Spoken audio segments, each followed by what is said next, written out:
আচ্ছা, আমি যদি মরে যাই তাহলে আপনি কি করবেন? কি আর করবো, এখন যা করছি তাই করবো। আর বিয়ে করবেন না? এক বউ থাকতে আবার কেন বিয়ে করবো? আরে আমি মারা যাওয়ার পরের কথা বলছি। আমিও তো তাই বললাম। তুমি মরে গেলেও আমারই থাকবে, তাই তোমাকে রেখে আরেকজনকে কিভাবে বিয়ে করবো আমি, বলো? ইয়াদের কথায় মধু হাসল, তৃপ্তির হাসি, আনন্দের হাসি। ইয়াদের কাঁধে মাথা রেখে চাঁদের দিকে তাকালো। চাঁদটা সুন্দর লাগছে, ভীষণ সুন্দর। কি জানি, হয়তো প্রিয় মানুষ সাথে থাকলে সবই সুন্দর লাগে। আশেপাশে মৃদু বাতাস, চারপাশে চাঁদের আলো ঠিকরে পড়ছে। গভীর রাতে একজোড়া কপত কপতি জ্যোৎস্না বিলাস করছে।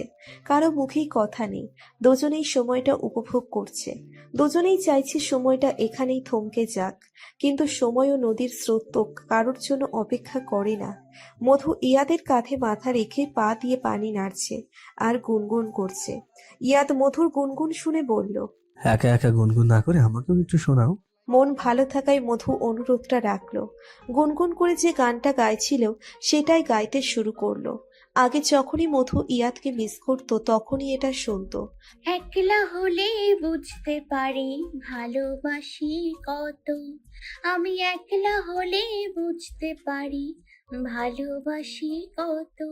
একটা তুমি আছো বলে ভালো আছি এত। এই জীবনে কেউ তো আর হয় না তোমার মতো। একটা তুমি আছো বলে ভালো আছি এত। ইয়াদ মন দিয়ে গান শুনছিল। আসলেই তো, তার জীবনে একটা মধু আছে বলেই তো সে এত ভালো আছে। ইয়াদ মুগ্ধ হয়ে বলল। এত ভালো গাইতে পারো, জানা ছিল না তো। নিজের প্রশংসা শুনে মধু কিছু বলল না, শুধু হাসলো। তবে ইয়াদও ওর বলার অপেক্ষায় রইল না, নিজেই আবার বলল। আচ্ছা মধু, বিয়ে তো হয়ে গেল, এখন হানিমুনটা বাকি আছে। কোথায় যাওয়া যায় বলো তো? কোথাও যাওয়া লাগবে না। তাহলে কি তুমি রুমে হানিমুন সেরে ফেলতে চাচ্ছ? মধু কপট রেগে বলল। আপনি এত অসভ্য কবে থেকে হলেন বলেন তো? ও আচ্ছা, অসভ্য হয়ে গেছি? তুমি না বলে তো জানতামই না। আর বিয়ের পর ছেলেরা একটু আধটু অসভ্য হয়, এটা কোনো ব্যাপার না। আচ্ছা বলো না, কোথায় যাওয়া যায়? এমন ভাবে জিজ্ঞেস করছেন মনে হচ্ছে এর আগে আমি ৩-৪ বার হানিমুনে গিয়েছি। আপনার যেমন আইডিয়া নেই, আমারও তেমন আইডিয়া নেই। হ্যাঁ তাও ঠিক। আচ্ছা, গুগল করে দেখবো কোন জায়গাটা সুন্দর, নিরিবিলি একদম মনের মতো। আচ্ছা দেখেন, এখন বাসায় চলেন, ঘুমাবেন না? তুমি যাবে না? যাবো তো। তবে চলো। ইয়াদ আর মধু যাওয়ার জন্য উঠে দাঁড়ালো। এমন সময় শাড়ির সাথে পা বেঁধে পানিতে পড়ে যেতে নিলেই ইয়াদ দ্রুত ধরে ফেললো। আর এদিকে মধু তো ভয়ে চোখ মুখ খিচিয়ে ফেলেছিল। তারপর আস্তে আস্তে চোখ খুলতেই দেখলো ইয়াদ ওর হাত ধরে রেখেছে। এটা দেখেই কিছুটা স্বস্তি পেল, কিন্তু ইয়াদ ওকে ওভাবেই ধরে রাখলো, উঠাচ্ছে না। মধু ভ্রু কুঁচকে বলল। কি হলো, ওঠান আমাকে। মধুর কথায় ইয়াদ হুঁশ আসলো। আসলে এইভাবে থাকায় মধুর উপর চাঁদের আলোটা সরাসরি পড়ছিল। চাঁদের আলোয় মধুর মুখটা দেখে ইয়াদ থমকে গিয়েছিল। তখন একটা প্রশ্নই মনে এসেছিল, সেটা হলো, মেয়েটা এত মায়াবী কেন? কেন? আর একটু কম মায়াবী হলে হতো না? ঘোর ভাঙতেই ইয়াদ নিজেকে সামলে নিয়ে বলল। ওঠাবো, তবে একটা শর্তে। কি শর্ত? ভ্রু কুঁচকে জিজ্ঞেস করলো মধু। বলো, আমি তোমাকে ভালোবাসি ইয়াদ। এটা কেমন পাগলামি ইয়াদ? আমি যেটা বলতে বলেছি সেটা বলো। মধুর বেশ ভালোভাবেই জানা আছে ইয়াদের স্বভাব। এখন না বললে ঠাস করে পানিতে ফেলে দেবে। তার চেয়ে ভালো মাঝরাতে পানিতে হাবুডুবু না খাওয়ার চেয়ে বলে দেওয়া ভালো। আমি আপনাকে ভালোবাসি ইয়াদ। না হয়নি। বলো, আমি তোমাকে ভালোবাসি, নট আপনাকে। ও আচ্ছা, ঠিক আছে, বলছি। আমি তোমাকে ভালোবাসি ইয়াদ। ইয়াদ মুচকি হেসে বলল। এবার বলো, আমি তোমাকে কখনো ছেড়ে যাব না, প্রমিস। আমি তোমাকে কখনো ছেড়ে যাব না, প্রমিস। শর্ত পূরণ হওয়ায় ইয়াদ একটানে মধুকে উঠিয়ে আনলো। মধু সোজা হয়ে দাঁড়িয়ে কতক্ষণ হাঁপিয়ে নিল, তারপর মুখ বাঁকা করে বলল। ইস, কত শেয়ানা, সব সময় আমার মুখ থেকে শুনি, নিজে একবারও বলেনি। ইয়াদ হাসলো, তারপর বলল। বলবো, সময় হলেই বলে দেবো। হ্যাঁ, আমি মরার পর। এতক্ষণ মজা করলেও এবার ইয়াদ রেগে গেল। কোনো কথা না বলে হনহনিয়ে হাঁটতে লাগলো। এদিকে মধু কিছুই বুঝলো না, হঠাৎ এভাবে রাগার কারণ কি। পিছনের থেকে শাড়িটা একটু উঁচিয়ে ধরে নিয়েই প্রায় দৌড়ে এসে ইয়াদের পাশাপাশি আসলো। ওর মতিগতি বোঝার জন্য বলল। রাগ করলে? ইয়াদ কোনো কথাই বলল না, চুপচাপ হাঁটতে লাগলো। এদিকে মধু ভাবছে কি এমন কথা বলে ফেললাম যে রাগ করলো। ঘরে এসে বিছানায় একপাশে চুপটি করে শুয়ে পড়ল ইয়াদ। মধু ওর পাশেই শুয়েছে, কিন্তু ইয়াদকে ডাকতে সাহস পাচ্ছে না। পুরো রেগে বোম হয়ে আছে, এরপর ফেটে পড়লে শেষ। কিন্তু তবুও স্বামী ডাক ভাঙানো তো উচিত, তাই মধু পেছন থেকে ইয়াদকে জড়িয়ে ধরল। ইয়াদের কোনো রেসপন্স নেই, মনে হচ্ছে ঘুমিয়ে গেছে। কিন্তু না, ঘুমায়নি, খিচ মেরে শুয়ে আছে। মধু কাতর স্বরে বলল, কথা বলবে না আমার সাথে? বলো না, বলো না, বলো না, বলো না, বলো না। এভাবে ননস্টপ চলছেই। ইয়াদ বিরক্ত হয়ে বলল। হয়েছে হয়েছে, এবার থামো। মধু থামলো। ইয়াদ ওর দিকে ঘুরলো। মধুকে বুকের মধ্যে টেনে ওর চুলে হাত চালাতে লাগলো। 1 মিনিট চুপ থেকে বলল, জানো, পৃথিবীতে কেউই চায় না তার ভালোবাসার মানুষ তার আগে মরে যায়। সবার ভেতরে এই ভয়টা থাকে। তারা ভালোবাসার মানুষের মৃত্যু তো দূরের কথা, নাম শুনলেও ভয় পায়, আতকে ওঠে হারানোর ভয়। তবুও আমরা যেহেতু মানুষ, আমাদের যেহেতু জন্ম আছে, সেহেতু মৃত্যুও আছে। এই অপ্রিয় সত্যটা আমাদের মানতে হবে। কিন্তু তার মানে এই না যে আমরা কথায় কথায় মরার কথাই বলবো। যতদিন বাঁচবো একসাথে ভালোবেসে বাঁচবো, তাই আর কখনো মরার কথা বলবে না, বুঝলে? এর পরের কথাটা ইয়াদ আর বলতে পারল না। তার আগেই মধু ওর মুখ হাত দিয়ে দিল। তারপর নিচেই বলল। বলবো না আর। ইয়াদ মধুর হাতে একটা আলতো চুমু খেলো। তারপর এটা সেটা আলাপ করতে করতে ঘুমিয়ে পড়ল দুজনেই। ঘুমটা মধুর আগে ইয়াদের ভাঙলো। চোখ মেলে ঘুমন্ত মধুকে দেখে আর জাগাতে ইচ্ছে হলো না। সাবধানে উঠে বাইরে এলো। এখনো আকাশ তেমন ফর্সা হয়নি। ইয়াদ কলপারে গিয়ে হাত মুখ ধুয়ে ফ্রেশ হলো। আজই একটু পরে ওরা ঢাকায় ফিরবে। আজ শুধু মধুকে নিয়ে যাবে। 1-2 দিন পর এসে ওর মা আর বোনকে নিয়ে যাবে। ইয়াদ ফ্রেশ হয়ে ঘরে ঢুকে একটা চেয়ারে বসে নিজের ফোন বের করলো। কিন্তু ওপেন করতে গিয়ে দেখলো ফোন বন্ধ। চার্জ নেই। অবশ্য থাকবেই বা কি করে? আসার পর থেকে তো 1 ফোঁটাও চার্জ দেওয়া হয়নি। ফোনটাকে মধুর চার্জে রেখে ইয়াদ বাইরে বের হলো। ওই পাশের একটা ঘরে গিয়ে নক করলো। এই ঘরেই রাতে রাসেল শুয়েছিল। এটা মধুর বড় চাচাদের ঘর। কালকে রাতে মধুর মা আর মিলি শুয়েছিল মধুর ছোট চাচাদের ঘরে। আর রাসেলকে দিয়েছিল বড় চাচাদের ঘরে শুতে। আর মধু ইয়াদ ওদের ঘরেই শুয়েছে। রাসেলের চোখ কচলাতে কচলাতে দরজা খুললো। তারপর ইয়া বড় একটা হাই তুলে বলল, দূর শালা, চুপ কর। যা, হাত মুখ ধুয়ে নে, আমি একটু পরেই বের হবো। ভাবি উঠেছে? না, ঘুমাচ্ছে, একটু পর ডাকবো। রাসেল ফ্রেশ হলো। তারপর 2 বন্ধু মিলে কাছাকাছি একটু ঘুরে এলো। ঘন্টা খানেকের মধ্যে সবাই উঠে গেছে। ইয়াদ আর রাসেলও ফিরেছে। ইয়াদ ফিরেই আইরিন রহমানকে বলেছে যে ওরা আজ ফিরবে। আইরিন রহমান অবশ্য আরো 2-1 দিন থাকার জন্য বলেছিলেন, কিন্তু ইয়াদ রাজি হলো না। এমনিতেই কাল ভার্সিটিতে যায়নি, প্রিন্সিপালকেও জানায়নি। আজকে হাজিরা দিতেই হবে। আবার এদিকে বাসায় ফিরে সবকিছু ম্যানেজও করতে হবে। সকাল 6:45টার দিকে মধু, ইয়াদ আর রাসেল বেরিয়ে পড়ে। দেরি হবার আশঙ্কায় খুব দ্রুতই বেরিয়েছে ওরা, তাই নাস্তাও খাওয়া হয়নি। তবে সমস্যা নেই, অন দা ওয়ে খেয়ে নেওয়া যাবে। যাওয়ার সময় মধু আর আইরিন রহমান অনেক কেঁদেছিল। পরে ইয়াদ বুঝিয়ে ওকে গাড়িতে তুলেছিল। স্টিয়ারিং এ ইয়াদ, ওর পাশে মধু আর পিছনে রাসেল বসেছে। ঢাকা পৌঁছতে ওদের 9:30 বেজেছে। ইয়াদ রাসেলকে ওর বাড়ির সামনে ড্রপ করে মধুকে নিয়ে সোজা ভার্সিটিতে চলে এলো। আজ আর ক্লাস করাবে না, হাজিরা দিয়ে 1 সপ্তাহের ছুটি নিয়ে নিবে। গাড়ি থেকে নেমে মধু বলল, আবার ভার্সিটির সামনে এলে যে? ম্যাম, আপনার জামাই এখানকার লেকচারার। এখন থেকে আমি আপনার টিচার প্লাস হাজবেন্ড। এটা বলেই ইয়াদ একটা ভাব নিল। তারপর দুজনেই ভার্সিটিতে ঢুকলো। ইয়াদ বলল, তুমি একটু ওয়েট করো, আমি হাজিরা দিয়েই আসছি। আচ্ছা। ইয়াদ চলে গেল আর মধু নিচের ক্লাসের সামনে এসে দাঁড়ালো। ভেতর থেকে আরিয়া, মিতু, লাবণী, সায়রা ওকে দেখতে পেয়ে ক্লাস রেখেই ছুটে চলে এলো। আরিয়া তো আগে থেকেই ছিল, আর ওরা ভার্সিটিতে ওঠার পর থেকেই খুব ভালো বন্ধু হয়েছে। প্রথমে লাবণী বলল। কোথায় হারিয়ে গেছিলি রে? লাবণীর পর মিতু বলল। বিয়ে টিয়ে করে ফেলেছিস নাকি? তারপর সায়রা বলল।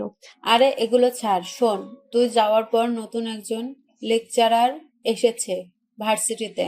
আমি তো দেখেই ক্রাশ খেয়েছি। ওনার নামটাও ওনার মতো সুন্দর, আব্রাহাম খান ইয়াদ। আমি সব খবর নিয়েছি, উনি আনম্যারেড, তার মানে আমার চান্স আছে।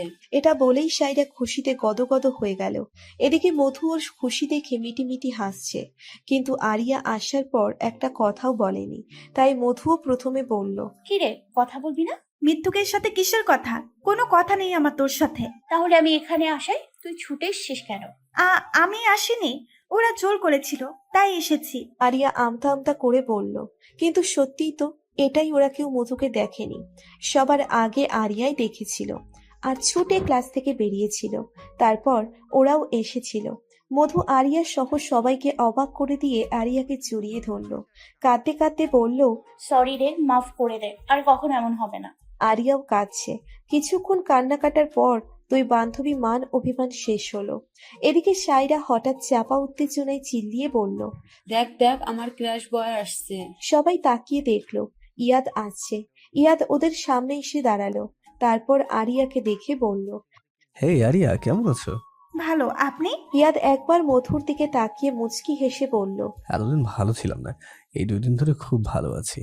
ইয়াদের কথায় আরিয়া আর মধু হাসলো, কিন্তু বাকি তিনজন কিছুই বুঝলো না।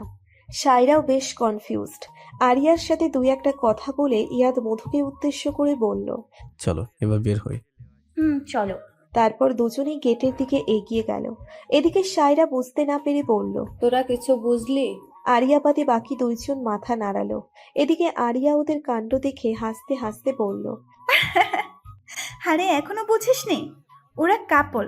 আর সায়রা তোর ক্রাশ বয়, আরো 4 বছর আগে থেকেই বুকি। এই তো কালকে বোধহয় দুজনে বিয়ে করেছে। সায়রা অসহায় দৃষ্টিতে চেয়ে বলল। ইস, সব হ্যান্ডসাম ছেলেদের বিয়ে হয়ে যাচ্ছে, আমার কি হবে? আল্লাহ, আমার জন্য একজনকে বাঁচিয়ে রেখো প্লিজ। সায়রার কথায় বাকি তিনজন হাসতে হাসতে শেষ। মধুর ভয় লাগছে ইয়াদের বাসায় যেতে।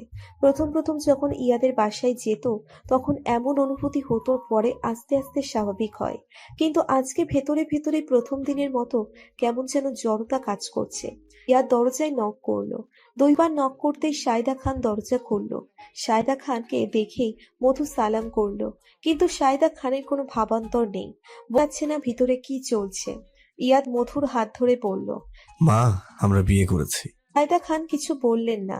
ভেতরে গিয়ে ইয়াদ খানকে ডেকে নিয়ে নিলেন। তারপর রাগান্বিত কণ্ঠে বললেন। বিয়ে করেছিস মানে? তুই তো বলেছিলি ওকে আনতে যাবি, বিয়ে করবি তো বলিসনি। এটা বলার কি আছে মা? ওকে আমি এখানে হোক আর ওখানেই হোক বিয়ে করতে আমি। সেই জন্য কাউকে না জানিয়ে? এখানে না জানানোর কিছু তো দেখছি না আমি। তোমরা তো সব জানতে, তাই না? তাহলে এত অবাক হচ্ছ কেন? তোর কিন্তু সামিয়ার সাথে এঙ্গেজমেন্ট হয়ে গেছে ইয়াদ। সায়দা খান রুষ্ট হয়ে বললেন। 3-4 দিন আগে যে মেয়েটার সাথে ইয়াদের এনগেজমেন্ট হয়েছিল ওই মেয়েটার নাম শামিহা। ইয়াদ এই প্রথম ওর নাম জানলো। অবশ্য এর আগে জানার প্রয়োজন বোধ করেনি। ইয়াদ মুখভঙ্গি স্বাভাবিক রেখে বলল। So what? এঙ্গেজমেন্ট কিন্তু আমার ইচ্ছাতে হয়নি, তোমরা ব্ল্যাকমেল করেছো আমাকে। আর এমনি তো এই বিয়েটা আমি করতাম না। আফ খান গম্ভীর কণ্ঠে বললেন। তোমাদের বলেছে কে কথা দিতে? আমি বলেছিলাম? আমার সাথে তোমরা এই বিষয়ে কথা বলেছিলে? বলনি, নিজেরাই সিদ্ধান্ত নিয়েছো। যেখানে আমারই মত নেই সেখানে কথার খেলাপ হওয়ার অস্বাভাবিক কিছু না। এখন কি জবাব দিব ওদের? ইয়াফ খান প্রশ্ন ছুড়ে দিলেন ইয়াদকে। ইয়াদ ডাইনিং টেবিল থেকে একটা গ্লাস নিয়ে পানি পান করলো। তারপর রিল্যাক্স মুডে মধুর দিকে চেয়ে মৃদু হেসে বলল। যেটা সত্যি সেটাই বলবে। বলবে তোমাদের ছেলে ইয়াদ তার ভালোবাসার মানুষকে বিয়ে করেছে, তাকে ঠকায়নি, ছেড়ে যায়নি, সব সময় পাশে ছিল, আছে আর আজীবন থাকবে। এবার সাইদা খান তীক্ষ্ণ দৃষ্টিতে মধুর দিকে চেয়ে বলল। সেটা না হয় ঠিক আছে, কিন্তু এতদিন ও কোথায় ছিল আর এত নাটক করলো কেন? মধু নিচের দিকে তাকিয়ে জড়সড় হয়ে দাঁড়িয়ে আছে। ইয়াদ মধুর পাশে গিয়ে দাঁড়ালো। তারপর বলল। আহা মা, কি মুশকিল, সবে মাত্র আসলাম, এখনই তোমাদের সব কৈফিয়ত দেওয়া লাগবে? আর একটু ফ্রেশ হই, আর পালিয়ে তো যাচ্ছি না। সায়দা খানকে এটা বলেই ইয়াদ মধুকে উদ্দেশ্য করে বলল। তুমি ঘরে যাও, আমি আসছি। এই মুহূর্তে এই কথাটার আক্ষেপটাই ছিল মধু। এখানে থাকতে অস্বস্তি লাগছিল। তার ওপর কি বলবে ইয়াদের বাবা মাকে? ওনারা যদি না মানতে পারেন, এটা নিয়ে যদি ওদের সম্পর্কে খারাপ হয় তাহলে? টেনশনে মাথা কাজ করছে না মধুর।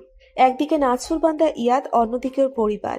মধু চুপচাপ স্বামীর আদেশে ঘরে চলে গেল। ইয়াদ আসলো একটু পরে। মধু বারান্দার দেয়ালে হেলান দিয়ে দাঁড়িয়ে বাইরে তাকিয়েছিল। ইয়াদ বারান্দায় এসে মধুকে এমন উদাস দেখে ওর গা ঘেঁষে দাঁড়ালো। ইয়াদের উপস্থিতি টের পেয়ে মধুর শুকনো মুখে ওর দিকে চাইলো। ইয়াদ ভরসার হাত রাখলো ওর হাতে, বলল। চিন্তা করো না, আমি তো আছি। মধু ম্লান হেসে বলল। হ্যাঁ, তুমি আছো বলেই তো আমি আছি। তুমি ছাড়া তো আমি নিজেকে কল্পনাও করতে পারি না। তবে জানো, খুব চিন্তা হয় আমার জন্য সবকিছু তছনছ হয়ে যাবে না তো? ইয়াদ মধুকে ঘুরিয়ে এনে জড়িয়ে ধরলো। এক হাত ওর মাথায় রাখলো, বলল। কিচ্ছু হবে না, ধৈর্য রাখো। এখন অনেক কিছু বাকি আমাদের জীবনে। ইনশাআল্লাহ জীবনের শেষ দিন অবধি তোমার সাথে আছি। তোমার ছায়া তোমাকে ছেড়ে চলে গেলেও আমি যাব না, নিজেই তোমার ছায়া হয়ে থাকবো। মধু নিঃশব্দে কাঁদল। এমন কেন মানুষটা? এত ভালোবাসে কেন? এই মানুষটার জন্যই বোধ হয় আর একবার বাঁচার অনুপাতে পেল সে। এই জীবন কয়জনই বা এমন একজন পায়। সেদিক থেকে দেখতে গেলে নিজেকে ভাগ্যবতী মনে হয়। ইয়াদ মধুর মুখটা তুলে ধরে চোখের পানি মুছে দিয়ে বলল, কাঁদবে না, নিজে হাসবে আর অন্য কেউ হাসাবে, দেখবে জীবনটা অনেক সুন্দর। এখন যাও, শাওয়ার নাও। আমি ইরিনের একটা শাড়ি এনেছি, আপাতত ওটা পরো, আমরা বিকেলে শপিং এ বের হবো। ইয়াদ মধুর কপালে একটা গভীর চুমু এঁকে বাহু মুক্ত করলো। মধু শাওয়ার নিতে চলে গেল। দুপুরে খাবার টেবিলে সবাই আছে, শুধু নিহা আর ইফাস ছাড়া। ইফাস এখন টেবিলে খায় না, কারণ নিহার সিঁড়ি দিয়ে নামতে কষ্ট হয়, তাই ওরা নিজেদের ঘরে খায়। আগে ইফাস হসপিটাল থেকে দুপুরে না আসলেও এখন নিহার জন্য আসতে হচ্ছে। তবে আজ সে আসেনি, কারণ দুপুরে একটা অপারেশন আছে ওর। সর্বোপরি আদর্শ স্বামী হওয়ার কোনো একটি ত্রুটি রাখেনি ইফাস। আগের থেকে অনেক বেশি সময় দেয় নিহাকে। এতে নিহা খুশিই বটে। খাওয়ার টেবিলে পিনপতন নিরাপত্তা। সায়দা খান, ইরিন আর ইয়াফ খান এক পাশে বসেছেন, আরেক পাশে মধু আর ইয়াদ। হঠাৎ খাওয়ার মাঝখানে সায়দা খান বললেন, আমাদের প্রশ্নের কিন্তু কোনো উত্তর পেলাম না ইয়াদ। ইয়াদ মায়ের দিকে তাকিয়ে বলল। খাওয়া শেষ হোক তারপর বলি। সায়দা খান কিছু বললেন না, কিন্তু মধুর মাথায় ঢুকছে না ইয়াদ এত ঘোরাচ্ছে কেন। খাওয়া শেষে ইরিন, সায়দা খান, ইয়াফ খান একসাথে সোফায় বসলেন। সামনাসামনি সোফায় মধু আর ইয়াদ বসলো। কোনো রকম ভূমিকা না দিয়েই শুরু থেকে কি কি হয়েছে মধুর সাথে সব বলল। সব শুনে গম্ভীর মুখে সায়দা খান উঠে চলে গেলেন, আর ইয়াফ খান ইয়াদের দিকে চেয়ে বললেন। বিয়ে করার আগে এগুলো একবার আমাদের জানানো উচিত ছিল। ইয়াদ তাচ্ছিল্যের সাথে বলল, জানালে বোধ হয় শুভ কাজটা আমার সাথে দিতে তোমরা, হ্যাঁ? কবে ব্ল্যাকমেল শুরু করে দিতে? কাজটা ভালো করোনি তুমি, ভবিষ্যতে দেখো যেন পস্তাতে না হয়। গম্ভীর স্বরে কথাটা বলেই ইয়াদ খান চলে গেল। এখন শুধু ইরিনই বাকি। ইরিন উঠে এসে মধুর পাশে বসে বলল। ইয়াদ মনে মনে ইরিনের উপর সন্তুষ্ট হলো। যাক, একজন মানুষ অন্তত ওকে বুঝেছে। দুপুরের সময়টা অনেকটাই ডিউটিতে থাকে, আবার অনেকটাই বিভিন্ন কাজে ব্যস্ত থাকে, আর তাদের জন্য কাজ থাকে না তার। অভ্যেস মতো একটা ভাত ঘুম দিয়ে নেয়, কিন্তু যাদের অভ্যেস নেই ভাত ঘুমের, খাবার কাজও নেই, তাদের কাছে সময়টা বোরিং মনে হয়। এই সময় দলে মধু আছে। আগে যখন ভার্সিটিতে ক্লাস থাকতো, টিউশনি করতে হতো, তখন ঘুমানো তো দূরে থাক, শান্তিতে একদণ্ড বসারও সুযোগ পেত না। আজ না ক্লাস, না টিউশনি, না ঘুম, কিচ্ছু নেই। মধু উদাস হয়ে খাটের উপর বসে আছে, আর ইয়াদ ল্যাপটপে দেখছে কোন জায়গাটা ভালো হবে। এক সপ্তাহ কি এমনিতেই কাটিয়ে দেবে নাকি?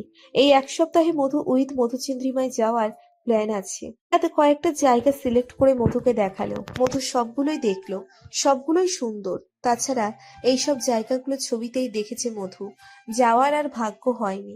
দুজনে মিলে পরিকল্পনা করলো ওরা মেঘের শহর সাজেক যাবে। অবশ্য দুজনের পরিকল্পনা বলা ভুল, এটা মধুরই পরিকল্পনা, কারণ লোকমুখে সাজেকের এমন বর্ণনা শুনে সেখানেই যাওয়ার ইচ্ছে হলো। ইয়াদ অবশ্য এর আগেও কয়েকবার গিয়েছে, তবে তখন সিঙ্গেল ছিল, বউ ছিল না। এবার বউ আছে, দেখা যাক বউয়ের সাথে মেঘের শহর কেমন লাগে। তাই আর মধুর কথায় দ্বিমত করলাম না। হঠাৎ ইয়াদ মধুকে ডেকে বলল। আচ্ছা, তুমি আমার উপর রেগে নি তো? কেন? মধু অবাক হয়ে বলল, এই যে আমার এঙ্গেজমেন্ট হয়ে গেছে, কিন্তু আমি তোমাকে বলিনি। না রাগ লাগেনি, কারণ তোমাকে বাধ্য করা হয়েছিল। আর এমনিতে এখন রাগ করলে কি সবকিছু ঠিক হবে? তবে শুধু শুধু রাগ করবো কেন? ইয়াদ মধুর দিকে চেয়ে প্রসন্ন হাসলো। সম্পর্কের স্পষ্টতা থাকা ভালো, এদের সম্পর্ক সুন্দর হয়। দুজনের একজনও দুপুরে ঘুমায়নি। জায়গা সিলেক্ট করতে করতে আর রিসোর্ট বুকিং দিতে সময় শেষ। তারপর বিকেলে দুজনে বের হলো। বের হওয়ার সময় ইয়াদ সাইদা খানকে বলতে এসেছিলেন, কিন্তু সাইদা খান ইয়াদের কথা না শুনে রুমের দরজা আটকে দিল। বিষয়টা মধু, ইয়াদ দুজনেই লক্ষ্য করলো। মধুর খারাপ লাগলো বিষয়টা, ইয়াদেরও খারাপ লেগেছে, কিন্তু ও বুঝতে দেয়নি বিষয়টা। বাসা থেকে বের হয়ে একটা রিক্সা নিল। রিক্সায় উঠে মধু চুপচাপ বসে রইল, কোনো কথা নেই। ইয়াদ নিজেই নীরবতা ভেঙে বলল, মধু, মন খারাপ করো না, ওনারা একটু রেগে আছেন, কিন্তু পরে ঠিক হয়ে যাবে। মধু কিছু বলল না, কেবল ইয়াদের দিকে তাকিয়ে একটা দীর্ঘশ্বাস গোপন করলো। কি হওয়ার ছিল আর কি হয়ে গেল। যে মানুষগুলো একটা সময় এত ভালোবাসতো, তারা এখন ঘৃণা করে। একটা দুর্ঘটনা যেন সারা জীবন বয়ে বেড়াতে হবে, যেখানে ওর কোনো দোষই নেই। সেখানে সমাজ কিন্তু ওকে দোষী বানাচ্ছে, আর এগুলো করছে তারা সমাজে দিব্য মাথা উঁচু করে হাঁটছে। এদের কি শাস্তি হবে না? ফুটপাত ধরে মধু আর ইয়াদ দুজনেই হাঁটছে। দুজনের হাতেই শপিং ব্যাগ। শপিং শেষে ইয়াদ বলল ফুচকা খাবে। মধু না করেনি, অবশ্য না করার কোনো বিষয়ই নেই। অনেকদিন ধরে ফুচকা খাওয়া হয় না, প্রায় 3 বছর। এর আগে যখন ইয়াদ ছিল সপ্তাহে প্রতিদিনই খাওয়া হতো। অনেকদিন পর পুরনো স্মৃতিগুলো ভেসে উঠল। সে সময়টা তারা প্রেমিক প্রেমিকা ছিল, আর সময়ের সাথে সাথে সম্পর্ক পাল্টে আজ ওরা স্বামী স্ত্রী। সম্পর্কটা পূর্ণতা পেল। মধু আনমনেই হাসল। ইয়াদ মধুর হাসি লক্ষ্য করে বলল। হাসছো যে? মধু হাসিটা বজায় রেখে বলল। পুরোনো দিনের স্মৃতিগুলো মনে পড়ছে। ইয়াদও হাসল, বলল। হ্যাঁ হ্যাঁ, সময়গুলো মনে পড়ে খুব। তবে এখন থেকে মাঝে মধ্যেই বিকেলে আমরা বের হব, ফিরে যাব আমাদের সময়। টুকটাক কথা আর স্মৃতিচারণ করতে করতেই ওরা ফুচকার দোকানের সামনে পৌঁছে গেল। এখন তেমন ভিড় নেই, এই দিকটায় বিকেলে প্রচন্ড ভিড় হয়। বেশিরভাগ প্রেমিক যুগল বিকালে এখানে আসে। 3 বছর আগে ওরাও আসতো। আগে এখানে শুধু চটপটি আর ফুচকা বিক্রি হতো, কিন্তু এখন তার সাথে ঝালমুড়ি, বিভিন্ন রকমের আচার, রোল, গ্রিল এগুলোও বিক্রি হয়।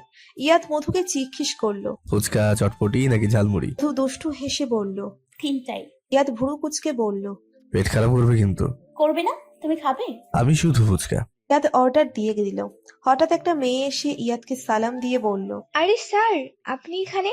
ইয়াদ অবাক হলেও প্রকাশ করলো না। সালামের উত্তর দিয়ে বলল। এই তো বেড়াতে বের হলাম। স্যার, আমি ফারিয়া, 2য় বর্ষের বোটানি ডিপার্টমেন্টের স্টুডেন্ট। ইয়াদ বোটানি ডিপার্টমেন্টে ক্লাস নিলেও স্টুডেন্ট 2-1 জন ছাড়া আর কাউকেই তেমন চেনে না, তাই বলার মতো কিছু না পেয়ে বলল। ও, কিন্তু ফারিয়া এমন জবাবে মোটেও নিরুৎসাহিত হলো না, আবার আলাপ জমানোর জন্য বলল। তো স্যার, আপনি কি একা এসেছেন? না, তোমার ম্যামও আছেন সাথে। এটা বলেই ইয়াদ কিছুটা দূরে অবস্থানরত মধুকে দেখালো। আসলে মেয়েটা যখন এসে আলাপ জমাতে চেষ্টা করলো, তখনই মধু একটু সটকে গেল। তারপর মজা নেওয়া শুরু করলো। ফারিয়া মধুর দিকে তাকিয়ে দেখলো মেয়েটাকে সে চেনে। ফাইনাল ইয়ারের স্টুডেন্ট। ফারিয়ার বোনও ফাইনাল ইয়ারে পড়ে, তো বোনের ক্লাসে আসা যাওয়া করতে করতে কয়েকবার চেহারাটা দেখেছিল। এই মেয়ে ইয়াদ স্যারের বউ, এটা যেন ফারিয়ার মানতে কষ্ট হচ্ছিল। ফারিয়া কৌতূহলী গলায় ইয়াদকে বলল। স্যার, আপনি বিয়ে করলেন কবে? কালকে, বাদ মাগরিব। আসলে বিয়েটা ঘরোয়া হয়, কাউকে জানানোর সুযোগ হয়নি আসলে। ও, ফারিয়ার মুখটা চুপসে গেল। শুকনো মুখে বলল। ইয়াদ কাটা ঘায়ে নুনের ছিটা দিয়ে মধুকে ডাকলো। তারপর ফারিয়াকে দেখিয়ে বলল। ও আমার স্টুডেন্ট ফারিহা। মধু ফারিয়ার দিকে তাকিয়ে সৌজন্যমূলক হাসলো। ফারিয়াও কোনো মতে সালাম দিয়ে ইয়াদের দিকে বিদায় দিয়ে চলে গেল। ফারিয়া চলে যাওয়ার পর মধু মুখ থেকে হাসা শুরু করলো। ইয়াদ অবাক হয়ে বলল। মধু হাসছো কেন? হাসতে হাসতেই বলল। তুমি মেয়েটার মনটাই ভেঙে দিলে। ইস বেচারি। হ্যাঁ, ওইরকম দু চারটা মন ভাঙবেই। ওদের মনে রাখতে গিয়ে আমি তোমাকে হারাতে পারবো না। ইয়াদ ঠোঁট বাঁকিয়ে বলল। আচ্ছা তাই? এটা বলেই মধু আবার হাসতে লাগলো, আর ইয়াদ কৃত্রিম রাগের ভান করে বলল। তুমি কি মধু? অন্য মেয়েদের দেখি তাদের স্বামীর সাথে কথা বলুক, দূরে কথা তাকালেও জেলাস ফিল করে, আর তুমি দূরে দাঁড়িয়ে মজা নিচ্ছিলে। হ্যাঁ তো কি করব? ইয়াদ অভিমানী কণ্ঠে বলল। না হয় না, বিশ্বাস করি আমি তোমাকে। আমি আমাদের ভালোবাসাকে বিশ্বাস করি, আমাদের সম্পর্কটাকে বিশ্বাস করি। তুমি যদি আমার হও তাহলে কেউ তোমাকে ছিনিয়ে নিতে পারবে না, আর যদি আমারই না হও তাহলে আমি তোমাকে শত চেষ্টা করেও ছিনিয়ে আনতে পারবো না। ইয়াদ তৃপ্তির হাসি হাসলো। বিশ্বাস এমনই হওয়া উচিত। সম্পর্কে ভালোবাসার থেকেও বিশ্বাস জরুরি। দোকানদার অর্ডার মতো সব খাবার দিয়ে দিল। ইয়াদের সাথে প্রথমে ফুচকা শেষ করলো মধু, তারপর চটপটি খাওয়া শুরু করলো। মাঝে মধ্যে ইয়াদকেও শেয়ার দিল। তারপর খাওয়া দাওয়া শেষে সেখান থেকে দিল। ইয়াদ রিকশার হুড নামিয়ে দিল। বাতাসে মধুর সামনের চুলগুলোও এলোমেলো হয়ে যাচ্ছে।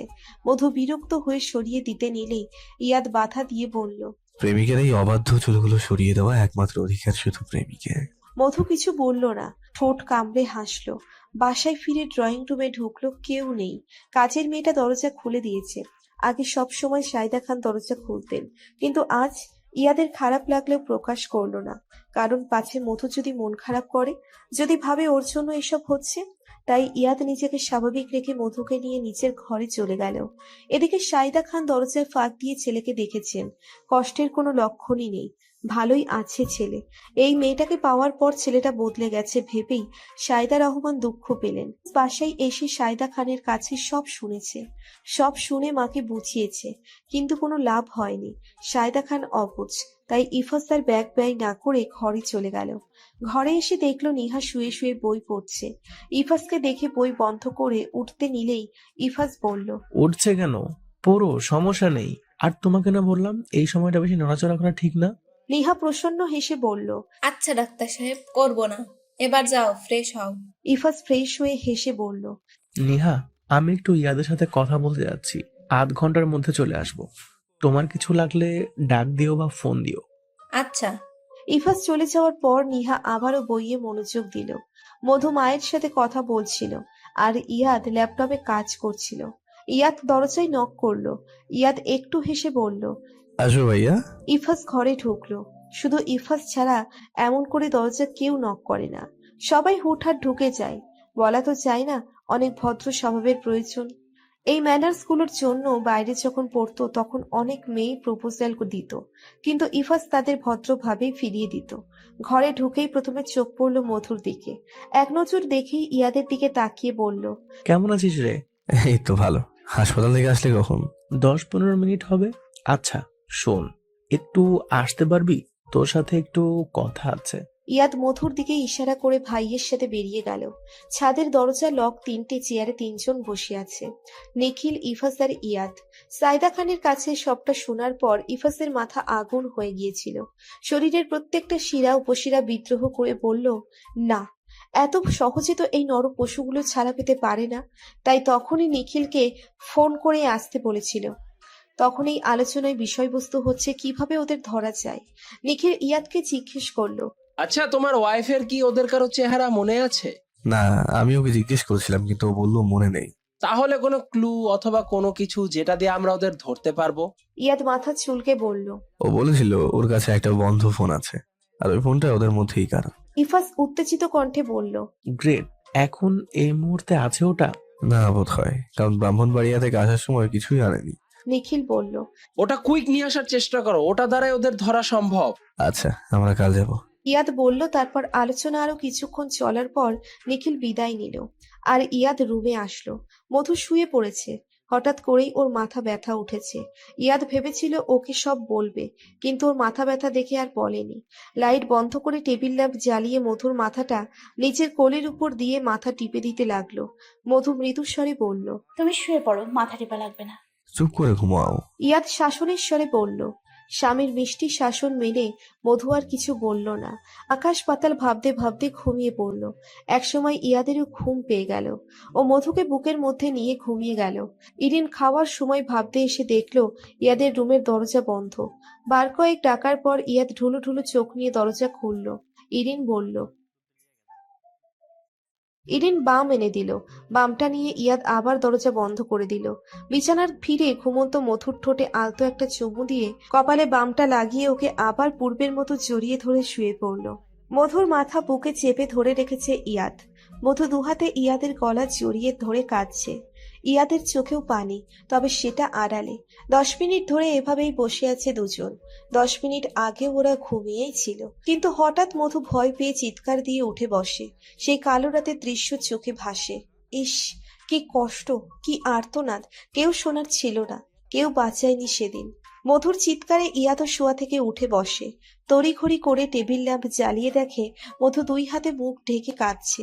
ইয়াদের বুঝতে বাকি রইল মধু কেন কাঁদছে, কিন্তু এই মুহূর্তে সান্ত্বনা দেওয়ার মতো কোনো শব্দ ইয়াদের মাথায় নেই। ইয়াদ মধুকে বুকের মধ্যে চেপে ধরে শান্তিতে কাঁদতে নিল, যেন কিছুটা সময় একান্তে কাঁদতে পারে। এর থেকে এখন বেশি কিছু করারও নেই ইয়াদের। কান্না কিছুটা থেমে এলো মধুর। মধু নাক টেনে ইয়াদের বুক থেকে মাথা তুলল, চোখের পানিগুলো মুছে পিঠময় ছড়া এলোমেলো চুলগুলোই হাত খোপা করে নিল। তারপর ঠান্ডা গলায় বলল। শুয়ে পড়ো, সকালে উঠতে হবে। তুমি শোবে না? একটা দীর্ঘশ্বাস ছাড়লো ইয়াদ। না, ঘুম আসছে না। আমারও না। চলো বারান্দায় গিয়ে বসি। চা খাবে? হ্যাঁ, খাবো। আচ্ছা তুমি গিয়ে বসো, আমি চা নিয়ে আসছি। মধু ঘাড় নেড়ে বারান্দায় চলে গেল আর ইয়াদ কিচেনে গেল চা বানাতে। একটু পরই চা নিয়ে হাজির হলো ইয়াদ। তারপর দুজনে চা খেতে খেতে কিছুটা সময় নীরবে কাটিয়ে দিল। কাল থেকে সাইদা খান ইয়াদের সামনে আসছে না। আজ নাস্তার টেবিলেও নেই। তবে ইয়াফ খান থাকলেও সে গম্ভীর হয়ে আছে, তেমন একটা কথাও বলছে না। এতে অবশ্য ইয়াদ মধু দুজনেরই খারাপ লাগছে, কিন্তু কেউই প্রকাশ করছে না। নাস্তা করে ওরা বেরিয়ে গেল ব্রাহ্মণবাড়িয়ার উদ্দেশ্যে। মধুর মা, বোন আর ওই বন্ধ ফোনটা আনতে যাচ্ছে ওরা। প্রথমে ইয়াদ বলেছিল আইরিন রহমান আর মিলিকে ওদের বাসায় রাখবে, কিন্তু মধু মানা করে দেয়। এমনিতেই ইয়াদের বাবা মা ওদের ওপর নারাজ, তার উপর যদি ওনাদের এখানে আনা হয় তাহলে বিষয়টা খারাপ দেখায়। মধুর কথায় যুক্তি আছে। ইয়াদও চিন্তা করলো আসলেই পরিস্থিতি স্বাভাবিক নেই এখন, তাই ওরা একটা বাসা শপিং করে আসার সময় ঠিক করে নেয়। ভাগ্য ভালো যে ভাঙতি মাসে বাসা পাওয়া গেছে, এমনিতে তো ভাঙতি মাসে বাসা পাওয়াটা খুব কঠিন। আজকে আইরিন রহমান আর মিলি ওদের সাথে ফেরেনি, কারণ শুধু আসলেই তো হবে না, আসবাবপত্রগুলোও আনতে হবে, তাই ওরা কয়েকদিন পর আসবে। এতে মধু ইয়াদ কেউই বাধা প্রদান করেনি, ওরা শুধু ফোনটা নিয়েই চলে আসলো। ইফাসকে ওই বন্ধ ফোনটা দিয়ে আবার বাড়ি ফিরলো দুজনে। আজকে সন্ধ্যায় ওরা সাজেক রওনা হবে, তাই দুপুর থেকেই প্যাকিং শুরু করলো। ব্যাগ গুছাতে গুছাতে টুকটাক কথা হচ্ছিল। হঠাৎ ইরিন দৌড়ে এসে হাঁপাতে হাঁপাতে বলল। সবকিছু রেখেই ইয়াদ মধু দুজনেই ছুটলো মায়ের ঘরে। ঘরে গিয়ে দেখলো সায়দা খান শুয়ে আছে, এসি চলছে, তবুও তিনি ঘামছেন, প্রচুর শ্বাসকষ্ট হচ্ছে, আর বুকে হাত দিয়ে রেখেছেন। ইয়াদ দিক দিশা না পেয়ে ইফাসকে ফোন দিয়ে বলল। মধু আর ইরিন মাথায় পানি দিতে শুরু করলো। কিছুক্ষণের মধ্যেই ইফাস অ্যাম্বুলেন্স পাঠিয়ে দিল। ইয়াদ মাকে কোলে করে অ্যাম্বুলেন্সে উঠালো। কিছুক্ষণের মধ্যেই ওরা হাসপাতালে পৌঁছে গেল। ইফাস আগেই জরুরি বিভাগ প্রস্তুত করে রেখেছিল। সায়দা খানের অবস্থা বেশ খারাপ, ওনাকে আইসিইউতে রাখা হয়েছে। ইয়াফ খান জানতেন না, ওনাকেও খবর দেওয়া হয়েছে। আইসিইউর বাইরে সবাই চিন্তিত মুখে বসে আছে, কারো মুখে কথা নেই। ইয়াদ তো কত কিছু বসে তো কতক্ষণ পায়চারি করে, ওকে দেখেই বোঝা যাচ্ছে টেনশনে শেষ হয়ে যাচ্ছে। কিছুক্ষণ পর ইফাস আইসিইউ থেকে বের হওয়ার পরই ইয়াদ সহ সবাই এগিয়ে গেল। ইফাস মাস্ক খুলে বলল, আর একটু দেরি হলে অনেক ক্ষতি হতো, প্যারালাইজড হয়ে যেতে পারতো, কিন্তু এখন ঠিক আছে। বেশি স্ট্রেসের ফলে আর ওষুধ নিয়মিত না খাওয়ার ফলে হয়েছে। এখন কোনো রকমের উত্তেজিত করে এমন কথা বলা যাবে না। কেবিনে দিচ্ছি একটু পর। সায়দা খানকে কেবিনে দেওয়ার পর প্রথমে ইয়াদ খান দেখা করলেন, তারপর ইরিন, এরপর ইয়াদ। কিন্তু ইয়াদের সাথে সায়দা খান কথা বললেন না। ইয়াদ মায়ের বেডের সামনে এসে অপরাধী কণ্ঠে বলল, মা কথা বলো। সায়দা খান অন্যদিকে তাকিয়ে রইল, ইয়াদের দিকে তাকালো না। ইয়াদ কি করবে বুঝতে পারছে না, ওরও তো কষ্ট হচ্ছে। মায়ের সাড়া না পেয়ে আবার বলল, ও মা কথা বলো। তারপরেও সায়দা খান কিছু বললেন না। ইয়াদ নিরুপায় হয়ে চলে যেতে নিলেই সায়দা খান বলে উঠল, কথা বলবো তোর সাথে, তবে এক শর্তে। তুই ওই মেয়েকে চলে যেতে বলবি তোর জীবন থেকে, হয় ওই মেয়ে না হয় মা। ইতিমধ্যেই ইফাসও রুমে চলে এসেছে এবং সেও শর্তের কথা শুনেছে। ইয়াদ করুণ চোখে ভাইয়ের দিকে তাকালো। ইফাস ইশারায় বলল মা যা বলছে তা করতে, কিন্তু ইয়াদের মন মানছে না, কথা মুখে আটকে আসছে। ইরিন মধুকে নিয়ে কেবিনে ঢুকলো। মধু ধীরে ধীরে সায়দা খানের বেডের দিকে এগিয়ে গেল। সায়দা খান ইয়াদকে ইশারা দিলেন। ইয়াদ মধুর দিকে করুণ চোখে চাইল। ইয়াদের চাহনি দেখেই মধু কিছুটা আন্দাজ করতে পারল, নিজেকে সামলে নিল। যাই হোক, সে মেনে নিবে। ইয়াদ অনেকক্ষণ পরে বলার চেষ্টা করছে, কিন্তু আশ্চর্যের বিষয় ওর মুখ দিয়ে কথাই বের হচ্ছে না। চেষ্টা করে ভাঙা ভাঙা গলায় বলল, মধু তুমি আমার জীবন থেকে চলে যাও। এটা বলার পর ইয়াদ খেয়াল করলো ও কান্না করছে, ওর চোখ দিয়ে পানি পড়ছে। মধুর চোখেও পানি এসেছিল, কিন্তু নিজেকে সামলে একটা ম্লান হাসি দিয়ে মধু বেরিয়ে গেল। ইয়াদও পেছনে যেতে নিলে সায়দা খান ওর হাত ধরে ফেলেন। হাসপাতাল থেকে বেরিয়ে মধু ফুটপাতের রাস্তা ধরে হাঁটতে থাকে। ভীষণ রোদ, দরদর করে ঘামছে মধু, তবুও হাঁটা থামাচ্ছে না। সাথে ফোন টাকা কিচ্ছু নেই, জানেও না কোথায় যাবে। ফোন থাকলে না হয় আরিয়াকে বলে যেত, কিন্তু এখন হাঁটতে হাঁটতে কারোর সাথে ধাক্কা খেয়ে পড়ে যেতে নিলেই দেখলো ওকে কেউ ধরে ফেলেছে। সামনের মানুষটার দিকে তাকাতেই দেখলো আরিয়া ওকে ধরে আছে। কি অদ্ভুত, এখনই মনে মনে আরিয়াকে স্মরণ করছিল, আর এখনই দেখা হয়ে গেল। এমন বিধ্বস্ত চেহারা দেখে আরিয়া বিচলিত হয়ে জিজ্ঞেস করলো, কি রে, কি হয়েছে তোর? এই অবস্থা কেন? ভাইয়া কই? মধু হাসলো, বলল, কয়টার উত্তর দিব? আস্তে আস্তে বলো। একটা একটা করে উত্তর দে। দেব, আগে বলো তোমার বাসায় আজ রাতটা থাকতে পারবো তো? আরিয়া পূর্বের চেয়েও বেশি বিচলিত হয়ে বলল, কি হয়েছে রে তোর? দাঁড়া, আমি এখনই ভাইয়াকে ফোন দিচ্ছি। মধু বাধা দিয়ে বলল, পাকনামি করিস না, যেটা জিজ্ঞেস করলাম সেটার উত্তর দে, তা না হলে বলে দে আমি অন্য কোথাও যাই। থাকতে পারবি, সমস্যা নেই, আগে বল কি হয়েছে। বলবো, তার আগে তুই বল এখন কোথায় যাচ্ছিস? বাসায় যাচ্ছি। তাহলে চল বাসায় গিয়েই বলি। আরিয়া একটা রিক্সা নিল, তারপর দুজনেই সেখানে চড়লো। বাসায় এসে মধুকে রুমে নিয়ে বসালো, তারপর বলল, তুই শুধু 1 ঘন্টা অপেক্ষা কর, আমি একটা প্রাইভেট পুড়িয়ে আসছি। শাওয়ার নিলে নিয়ে নে, আমার জামা কাপড় আলমারিতে আছে, ফ্রিজেও খাবার আছে, খেয়ে নিস। বোরিং লাগলে টিভি ল্যাপটপ যা ইচ্ছে চালাবি, আর কেউ নক করলে খুলবি না, আমার কাছে এক্সট্রা চাবি আছে। আচ্ছা এবার তুই যা। মধু বালিশে হেলান দিয়ে বলল। আইরিন এক গ্লাস পানি খেয়ে বেরিয়ে গেল। 1 ঘন্টার জায়গায় 1.5 ঘন্টা পর এসেছে আরিয়া। ততক্ষণে মধু শাওয়ার নিয়ে খেয়ে টিভি দেখতে লাগলো। আরিয়া বাসায় এসেই ফ্রেশ হয়ে 2 কাপ চা নিয়ে আসলো। 1 কাপ মধুকে দিয়ে নিচের কাপে একটু চুমুক দিয়ে বলল, এবার বল কাহিনী কি? ভাইয়ার সাথে কি রাগ করেছিস? না অন্য কিছু। তো বল না। মধু একে একে সব বলল। সব শুনে আরিয়া বলল, এখানে ইয়াদ ভাইয়ার দোষ নেই, সে নিরুপায়। আমি জানি ইয়াদের দোষ নেই, দোষটা আমারই, বিয়েটাই করা উচিত হয়নি। এভাবে বলিস না, সব ঠিক হয়ে যাবে। আরিয়া সান্ত্বনার স্বরে বলল। এরই মধ্যে ইয়াদ আরিয়াকে ফোন দিয়েছে। আরিয়া ফোন ধরতে নিলেই মধু মানা করে দেয়। মধু বারণ করায় আর ধরেনি। তবে আরিয়ার মনে হলো বলে দেওয়া উচিত, কিন্তু মধুর জন্য পারবে না। চা খেয়ে শাওয়ার নিতে গেল আরিয়া। এরই মধ্যে আরিয়ার ফোনে অনেকবার কল দিয়ে ফেলেছে ইয়াদ। আরিয়া ফোন না ধরায় বারংবার মাথায় উল্টোপাল্টা চিন্তা আসছে ইয়াদের। কোথায় গেল মেয়েটা? ওর সাথে তো ফোনও নেই। সন্ধ্যা হয়ে আসছে, এদিকে আরিয়াও ফোন তুলছে না। ইয়াদ আরিয়াকে প্রায় 50 বারের মতো ফোন দিয়েছে, কিন্তু আরিয়া ধরেনি। তাই আর ফোন না দিয়ে ওর বাসায় যাওয়ার সিদ্ধান্ত নিল। সন্ধ্যার সময় সায়দা খানকে বাসায় নিয়ে আসা হলো। এখন অনেকটাই ভালো আছেন, তবে ইয়াদকে কাছে ছাড়া করছেন না। এজন্যই ইয়াদ চাইলেও আরিয়ার বাসায় যেতে পারছে না। এদিকে টেনশনে মাথা ফেটে যাচ্ছে। যদি মধু আরিয়ার বাসায় না যায় তবে? ইয়াদ মনে মনে আল্লাহ আল্লাহ করছে, যেন মধু আরিয়ার বাসায় যায়, যেন ওর কোনো ক্ষতি না হয়। 3-4 মাস ধরে বইয়ের সাথে কোনো যোগাযোগ নেই মধুর, অনেকটা পিছিয়ে গেছে। তার উপর মিড টার্মও দেয়নি, সামনে আরেকটা পরীক্ষা আছে, স্যারের সাথে কথা বলতে হবে। এবার তো ফাইনাল ইয়ার, কোনো মতেই খামখেয়ালি করা যাবে না। এই চিন্তায় মধু আরিয়ার সাথে বই নিয়ে বসলো, কিন্তু পড়ায় মন বসে না, অস্থির লাগছে। কোনো এক অজানা কারণে রাগ হচ্ছে ইয়াদের উপর, কিন্তু ওর উপর রাগ করে তো লাভ নেই। কতক্ষণ বইয়ের দিকে তাকিয়ে থেকে মনোযোগ দেওয়ার চেষ্টা করলো, কিন্তু এ কি, মনোযোগের বালাইও নেই। বইটা বন্ধ করে আরিয়াকে বলল, তোর ফোনটা দে তো একটু। কেন, ভাইয়াকে ফোন দিবি? না এমনি, সময় দেখবো কয়টা বাজে। দেওয়ালেই তো ঘড়ি আছে, ওখানে দেখলেই তো পারিস। মধু দাঁত কিরমির করে বলল। দিতে বলছি দিবি, এত কথা বলিস কেন? আরিয়া আর বাক্য ব্যয় না করে মধুকে ফোন দিয়ে দিল। সময় দেখাতো কেবল বাহানা। মধু তো দেখতে চেয়েছিল ইয়া তার ফোন দেয় কিনা, কিন্তু তা আর দেয়নি। মধুর অভিমান হলো। এই তাহলে ভালোবাসা? একটু খোঁজও নিল না।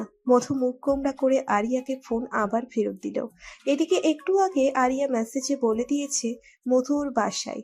আরিয়ার মেসেজ পেয়ে ইয়াদ নিশ্চিন্ত হয়েছে। মেসেজ দিয়েই আরিয়া ডিলিট করে দিয়েছে, যেন মধু না দেখে, দেখলেই চুল টেনে ছিঁড়বে। রাত 11টা, মাত্রই ইয়াদ ছাড়া পেয়েছে। সায়দা খান সবেমাত্র শুয়েছে। এতক্ষণ ওনার পাশেই বসিয়ে রেখেছিলেন প্রাণের ছেলে ইয়াদকে। মাকে শুইয়ে দিয়ে ইয়াদ নিজের রুমে গেল। রুমে আসতেই মন খারাপ হয়ে গেল। ইস, সবকিছু ঠিকঠাক থাকলে এতক্ষণে ওরা সাজেক থাকতো। ইয়াদ অগোছালো অবস্থায় পড়ে থাকা জামা কাপড়গুলো ভাঁজ করে আলমারিতে রাখলো। ট্রলিগুলোর চেইন বন্ধ করে খাটের পাশে ফেলে রাখলো। তারপর একটা শার্ট আর ট্রাউজার নিয়ে ওয়াশরুমে চলে গেল। শাওয়ার নিয়ে বেরিয়ে এসে টাওয়েল দিয়ে চুল মুছতে মুছতে দেখলো ড্রেসিং টেবিলের ওপর ইফাসের গাড়ির চাবি, আর ওটার নিচে একটা কাগজের টুকরা। ইয়াদ চাবিটা সরিয়ে কাগজটা নিল। কাগজে লেখা, ইয়াদ, মা ঘুমালে তুই মধুর কাছে চলে যাস, ও ওর বান্ধবীদের বাসায় আছে, আমি জানতে পেরেছি। গাড়ির চাবি দিলাম, ভোরের আগে ফিরে আসবি। তোর বারান্দায় আমি মই লাগিয়ে দিয়েছি। আর শোন, যাওয়ার আগে দরজা লক করে যাবি, দেরি করিস না। লেখাটা পড়ে ইয়াদের ঠোঁটে হাসি ফুটল। আসলেই এখন গাড়ির চাবিটার খুব প্রয়োজন ছিল। মনে মনে ভাইকে ধন্যবাদ জানিয়ে দরজা ভেতর থেকে লক করে ইয়াদ বেরিয়ে গেল প্রিয়তমার অভিমান ভাঙতে। 2 বান্ধবী খাওয়া দাওয়া করে কতক্ষণ গল্পগুজব করলো। এখন শুতে যাওয়ার পালা, কিন্তু আরিয়া আজ মধুর সাথে শোবে না, কারণ রাতে ইয়াদ আসতে পারে। আসার সম্ভাবনা 90%। তাই বাহানা দিয়ে আরিয়া অন্য রুমে ঘুমাতে গেল। মধু মন খারাপ করে রুমে এসে শুয়ে পড়লো। শুয়ে তো পড়লো, কিন্তু ঘুম তো আসে না। তবুও অনেকক্ষণ চেষ্টা করার পর চোখটা লেগেছে। কিন্তু হঠাৎ করে রুমে কিছু একটা শব্দ হলো। মধুর ঘুম ছুটে গেল। ভয়ে উঠে বসলো। অন্ধকারে একটা মানুষের অবয়ব দেখা যাচ্ছে। মধু ভয়ে চিৎকার দিয়ে উঠল। আর সাথে সাথেই অবয়ব দ্রুত মধুর মুখ চেপে ধরে কানে কানে বলল। চিল্লায় না মধু, আমি ইয়াদ, রিল্যাক্স। গলা শুনে মধুর বুঝতে পারল এটা ইয়াদ। ইয়াদ মধুর মুখ থেকে হাত সরাতেই মধু উঠে গিয়ে লাইট জ্বালালো। আশ্চর্য হয়ে পড়ল। আপনি আসলেন কিভাবে? আর ইয়া দরজা খুলে দিয়েছিল। মধু কপট রাগ নিয়ে বলল। ওর একদিন কি আমার একদিন, এজন্যই বলি আমার সাথে শুরু না কেন আজ, এই তার কারণ। জি ম্যাম। তো আসছো কেন? কঠোর গলায় বলল মধু। বউয়ের অভিমান ভাঙাতে। মধু গম্ভীর স্বরে বলল। আমি অভিমান করিনি, তুমি বাড়ি ফিরে যাও, তোমার মা যা বলে করো। ইয়াদ বসা থেকে উঠে গিয়ে মধুর সামনে দাঁড়ালো। দুই হাত দিয়ে ওকে জড়িয়ে ধরল। কিন্তু মধু নিজের দুই হাত দিয়ে ধাক্কা প্রদান করতে ব্যস্ত। তবুও ইয়াদ ওকে বাহুতে আবদ্ধ করেই ফেলল। কিছুক্ষণ ওভাবে থাকার পর মধু শান্ত হলো। চুপচাপ লেপ্টে আছে ইয়াদের বুকের উপর।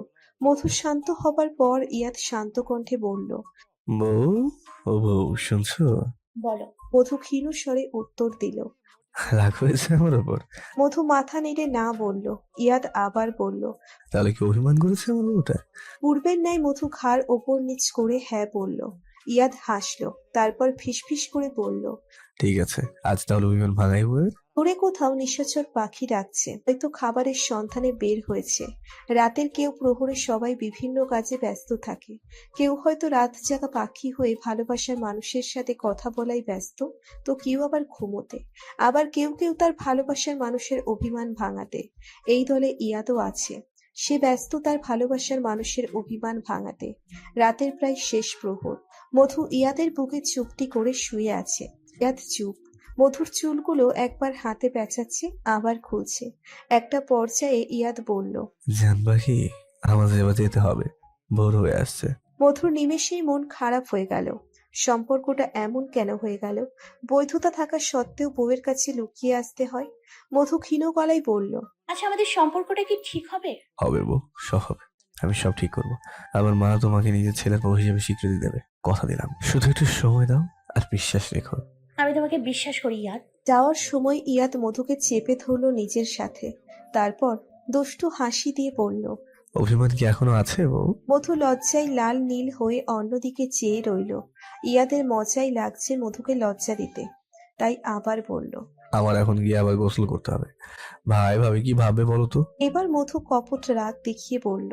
তাহলে আসছো কেন? আমি আসতে বলেছিলাম। জান পাখি, রাগ করো না, আমি তখন চলে যাব। যাওয়ার আগে একটা হাতর দাও না প্লিজ। ইস, এত বেহায়া তুমি, যাও তো। তাড়িয়ে দিচ্ছ? না না, আসো আমার কোলে বসে থাকো। এবার সত্যিই মধু রেগে যাচ্ছে বলে ইয়াদ ঠান্ডা করার জন্য বলল। আচ্ছা ঠিক আছে, যাচ্ছি। তুমি তো দেবে না, আমি দিয়ে দিই। এটা বলেই ইয়াদ টুকুস করে কপালে একটা চুমু দিয়েই মধুকে ছেড়ে দিল। ইয়াদকে বিদায় দিয়ে মধু ঘরে এসে শাওয়ার নিয়ে বিছানায় গিয়ে শুয়ে পড়ল। এখন 4:30 বাজে। ঘুমের 14টা বেজে গেছে। তবুও মধুর মনের আঙিনায় বসন্তের হাওয়া দিচ্ছে, কোকিল ডাকছে, ফুল ফুটছে। মধু আনমনেই লজ্জা পেল। তারপর দুই হাতে মুখ ঢেকে হাসলো। কিন্তু ইয়াদের মায়ের কথা মনে হতেই চোখে পানি চলে এলো। কোনো মতে নিজেকে শান্ত করে ঘুমিয়ে পড়ার চেষ্টায় মেতে উঠল। এদিকে ইয়াদও ঘরে ফিরে শাওয়ার নিল। তারপর হেয়ার ড্রায়ার দিয়ে চুল শুকিয়ে নিল। নইলে চুল ভেজা দেখলে মায়ের সন্দেহ হতে পারে। কিছুদিন এভাবেই চলতে হবে, তারপর একটা ব্যবস্থা নিতেই হবে। সকাল 10টা বাজে। ইয়াদ ঘুম থেকে উঠল সায়দা খানের ডাকে। সায়দা খান ইয়াদের মাথায় হাত বোলাতে বোলাতে বলল। বাবা উঠো, ফ্রেশ হও, চা নিয়ে আসছি, চা খাও। ইয়াদ আড়ামোড়া ভেঙে উঠে বসলো। সায়দা খান ছেলেকে ফ্রেশ হয়ে চা খেতে বলে চলে গেলেন। ইয়াদ ফ্রেশ হয়ে আরিয়ার ফোনে ফোন দিল। মধু রিসিভ করতেই ইয়াদ বলল। কি করবো? শুয়ে আছি, তুমি? তোমাকে মিস করি। এই যে ধান্দাবাজি কম করো স্বামী, আমি সব বুঝি। কিছু বোঝো না তুমি। আচ্ছা ওখানে ওঠো, ফ্রেশ হও, নাস্তা করো। জি জনাব, উঠছি। আপনিও নাস্তা করেন। মধুর কথা শেষ হতেই ইয়াদ হুট করে বলল। এই শোনো, দেখো না তোমার চুল শুকিয়েছে কিনা, না আবার মানুষ অন্ধ করতে পারে তো। ইস, কি অসভ্য। এটা বলেই মধু ফোন রেখে দিল। আর ইয়াদ হাসতে হাসতে চায়ে চুমুক দিল। 2 দিন পরের কথা। বিকেলে ইরিনের শ্বশুরবাড়ির লোক আসবে বিয়ের দিন তারিখ ঠিক করতে। এঙ্গেজমেন্টের সময় কথা হয়েছিল ইয়াদ ফিরলে বিয়ে হবে। এখন তো ইয়াদ ফিরেছে, তাই আর শুভ কাজটা ফেলে রাখতে চাইল না ওনারা। এতে ইরিনের বাবা মায়েরও কোনো আপত্তি নেই, এবার মেয়ের বিয়েটা দিয়েই দিবেন। মেয়ের শ্বশুরবাড়ি থেকে লোক আসবে, সেই জন্য ইয়াদকে বাজারে পাঠিয়েছে সায়দা খান। কাজের লোকই যেত, কিন্তু ইয়াদ নিজেই চাইল করতে, তাই সায়দা খান আর কিছু বললেন না। ইয়াদ বাজার করলো দুই ভাগে, এক ভাগ নিজের বাসার জন্য আর এক ভাগ মধুর বাসার জন্য। আইরিন রহমান আর মিলি ওরা কালই নতুন বাসায় উঠেছে, সাথে মধুও আছে, সেই জন্য ভাবলো ওদের জন্য বাজার নিয়ে যাওয়া যাক। বাজার করে ফিরতি পথে মধুর বাসায় গিয়ে বাজারটা দিয়ে এলো। আইরিন রহমান বসতে বললেন, কিন্তু ইয়াদ তারা দেখিয়ে বেরিয়ে গেল। যাওয়ার সময় মধুর ফোনটাও দিয়ে গেল। এই 2 দিন ধরে কাছে আসা সবই গোপনে হচ্ছে।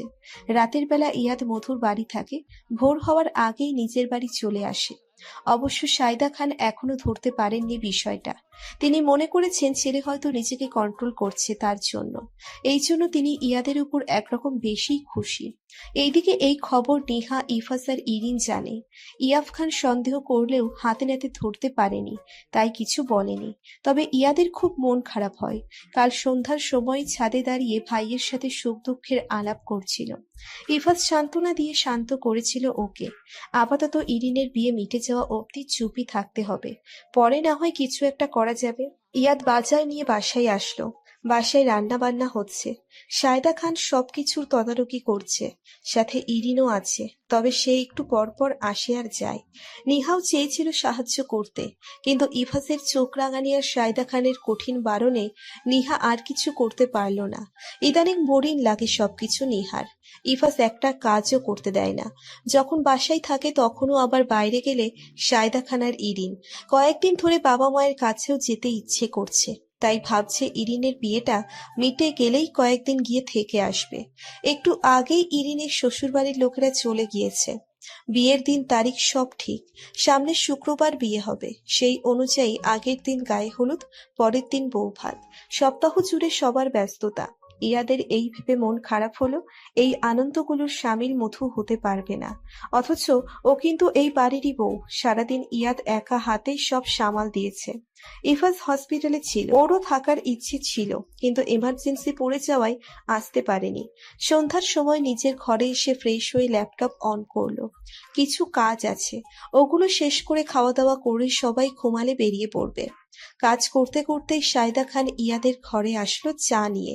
ওকে চাটা দিয়ে বলল, ইয়াদ চায়ে চুমুক দিয়ে বলল, হ্যাঁ বলো। তুই ওই মেয়েকে ডিভোর্স দিয়ে দে, তারপর ইরিনের বিয়ের পর তোর বিয়ে দেব। ইয়াদ পূর্ণ চোখে চাইলে মায়ের দিকে, কপাল কুঁচকে বলল, মা, আমি মধুকে ডিভোর্স দেবো না, আর ওর সাথে আইনত আমার বিয়ে হয়েছে, আমি ওকে ছাড়া কাউকে আমার বউ হিসেবে মানবো না। সায়দা খান বোঝানোর ভঙ্গিতে বললেন, দেখ ইয়াদ, এগুলো আবেগ, আবেগ কয়দিন পরেই কেটে যাবে। ইয়াদ তাচ্ছিল্যের হাসি দিয়ে বলল, মা, তুমি 28 বছর ছেলেকে আবেগ বুঝাও? আবেগের বয়স শেষ আমার। কোনটা আবেগ আর কোনটা ভালোবাসা আমি তো বুঝি মা। না ইয়াদ, তুই ভুল করছিস। ওই মেয়েটার সাথে তুই শান্তিতে থাকবি না। একে তো মেয়েটা ধর্ষিতা, তার উপর বাচ্চাও হবে না। এমন অনেক সংসার বাচ্চার জন্য ভেঙেছে।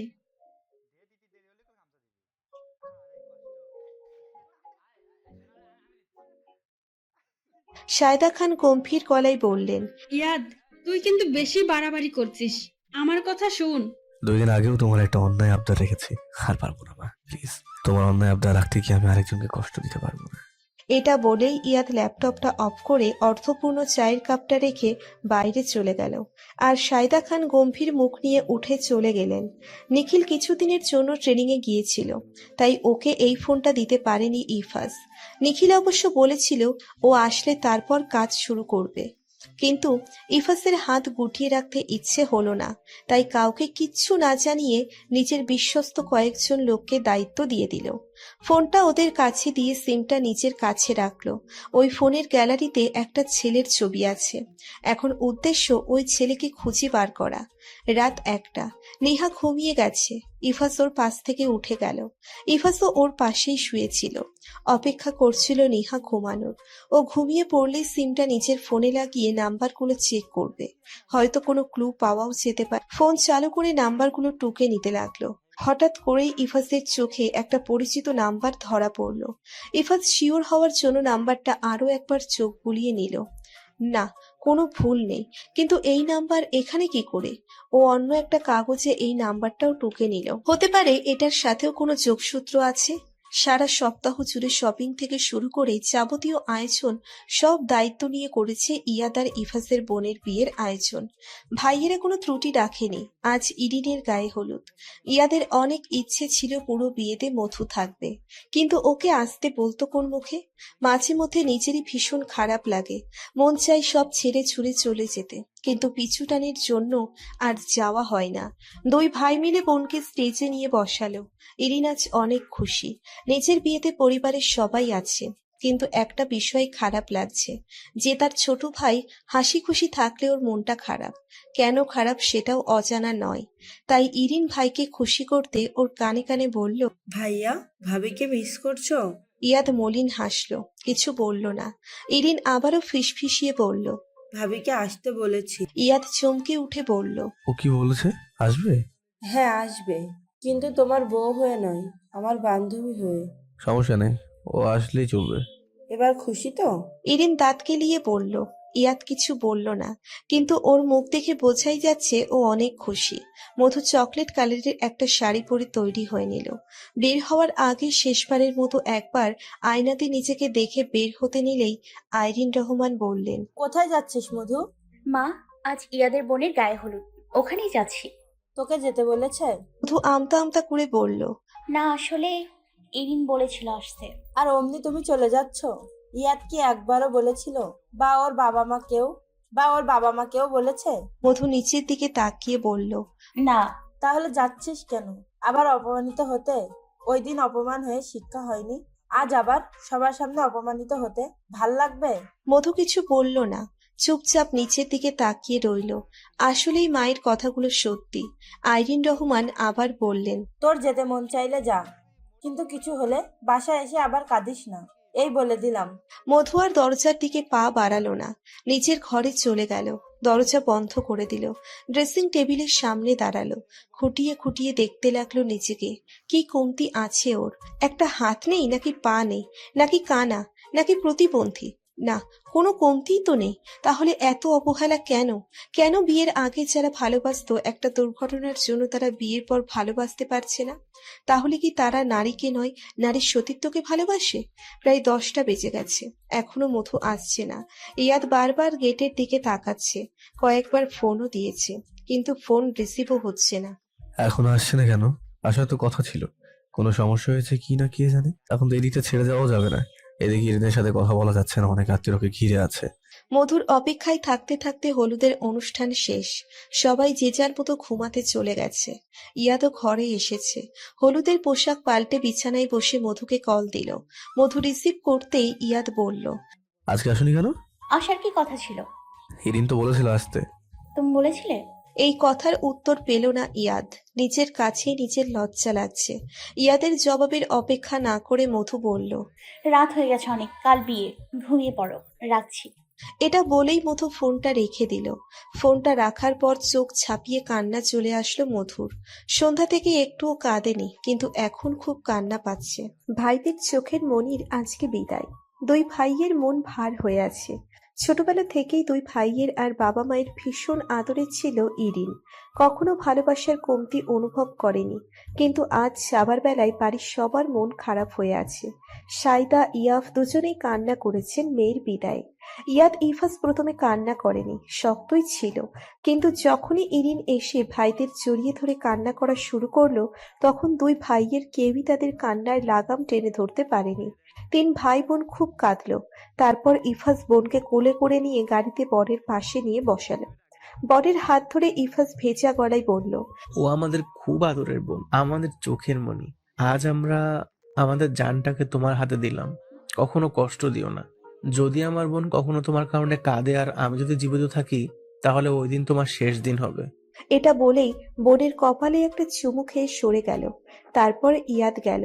ইয়াদ যেতেই ইরিন ওকে জড়িয়ে ধরে আর এক দফা কাঁদলো।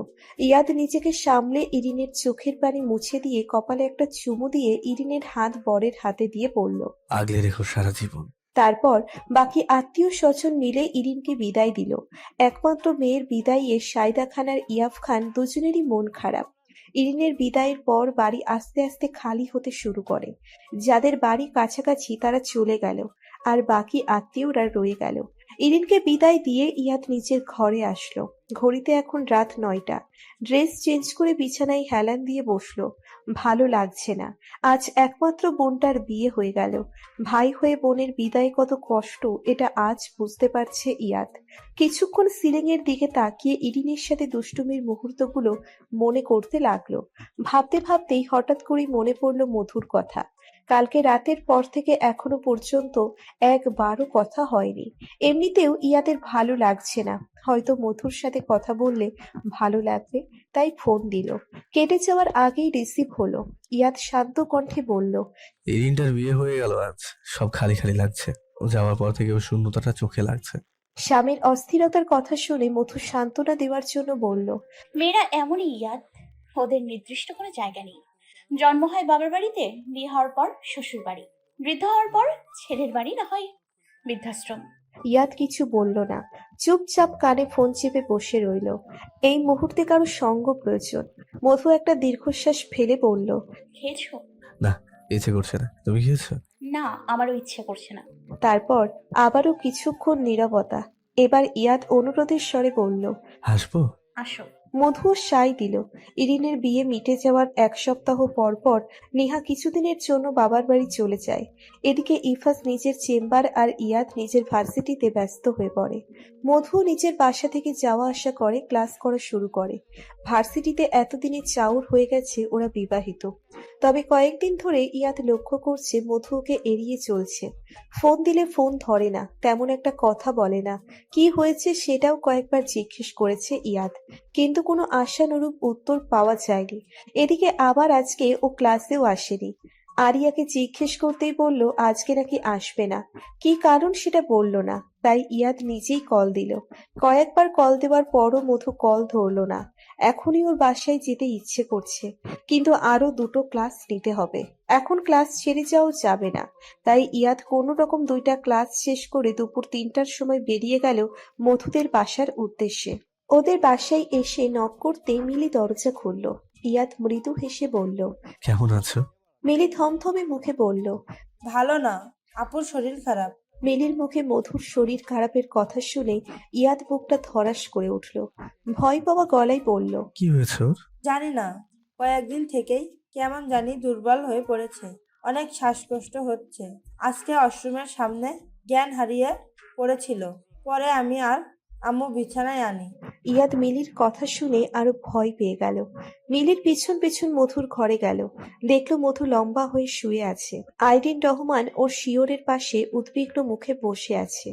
ইয়াদকে দেখে তিনি উঠে দাঁড়িয়ে বসতে বললেন। ইয়াদ বসলো।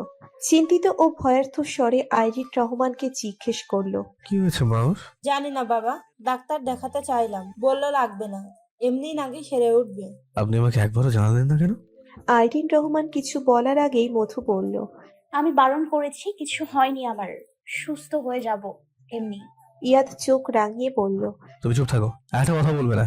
মধুকে শাসিয়ে ফোনটা বের করে ইফাজকে ফোন দিল। সব শুনে ইফাজ বলল হাসপাতালে নিয়ে আসতে। ইয়াদ মধুকে হাসপাতালে নিতে চাইলে মধু আর্তনাদ করে বলল, প্লিজ ইয়াদ, আমি যাব না হসপিটালে, বললাম তো আমি ভালো আছি। ইয়াদ কোনো কথার উত্তর দিল না। কোলে তুলে নিয়ে ঘর থেকে বেরিয়ে সিঁড়ি দিয়ে নামতে লাগলো। রাস্তায় এসে একটা সিএনজি ডেকে নিল। সেখানে মধুকে জোর করে ওঠালো। সারা রাস্তা মধু কাঁদতে কাঁদতে এসেছে। মুখে একটাই কথা, আমি হাসপাতালে যাব না। কিন্তু কে শোনে কার কথা? হাসপাতালে নিয়ে আসার পর 2জন নার্স মধুকে একটা কেবিনে নিয়ে গেল। একটু পর ইফাজ এসে প্রেসার মাপলো। প্রেসার হাই হয়ে আছে। এর মধ্যেই আবার মধুর শ্বাসকষ্ট শুরু হয়েছে। ইফাজ দ্রুত অক্সিজেন সিলিন্ডারের ব্যবস্থা করতে গেল, আর ইয়াদ মধুর হাত শক্ত করে ধরে ওকে সামলানোর চেষ্টা করছে। হাসপাতালের বিছানায় মধু ছটফট করছে। কিছুক্ষণের মধ্যেই অক্সিজেন দেওয়া হলো। তারপর মধু কিছুটা শান্ত হলো। 1-1.5 ঘন্টা পর ইফাজ মধুকে কিছু পরীক্ষার জন্য পাঠালো। এই পরীক্ষাগুলো করলেই বোঝা যাবে সমস্যা, কিন্তু মধু পরীক্ষা করাতে নারাজ। তবে ইয়াদের শাসনের কাছে হার মেনে পরীক্ষাগুলো করতেই হলো। পরীক্ষা করিয়ে আবার বেডে শিফট করা হলো মধুকে।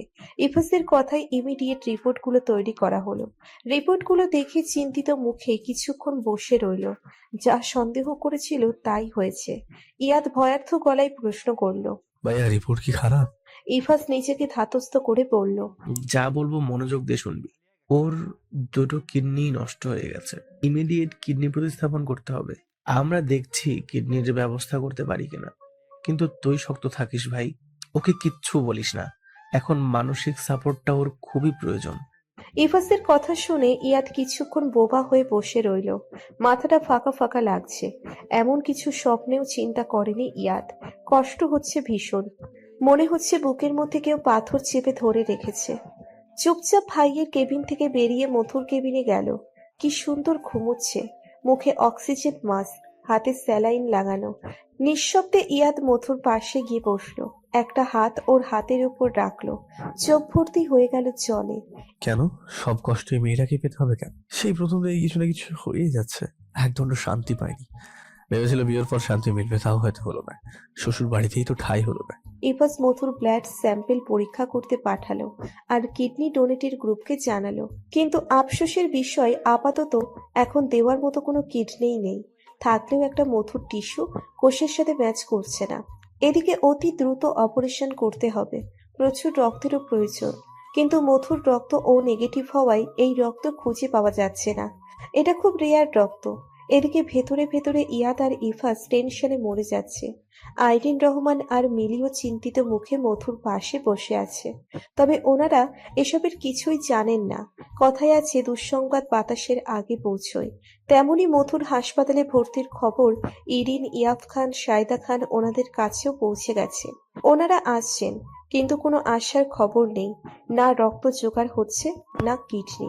ডাক্তার ইফাজ, এটা কিন্তু অনেক risk. Senior surgeon doctor Shahid বললেন, আমি জানি এটা রিস্ক, কিন্তু এছাড়া আর উপায় তো দেখছি না। ও নেগেটিভ ব্লাডও পাওয়া যাচ্ছে না, আবার পারফেক্ট কিডনি ম্যাচিংও হচ্ছে না।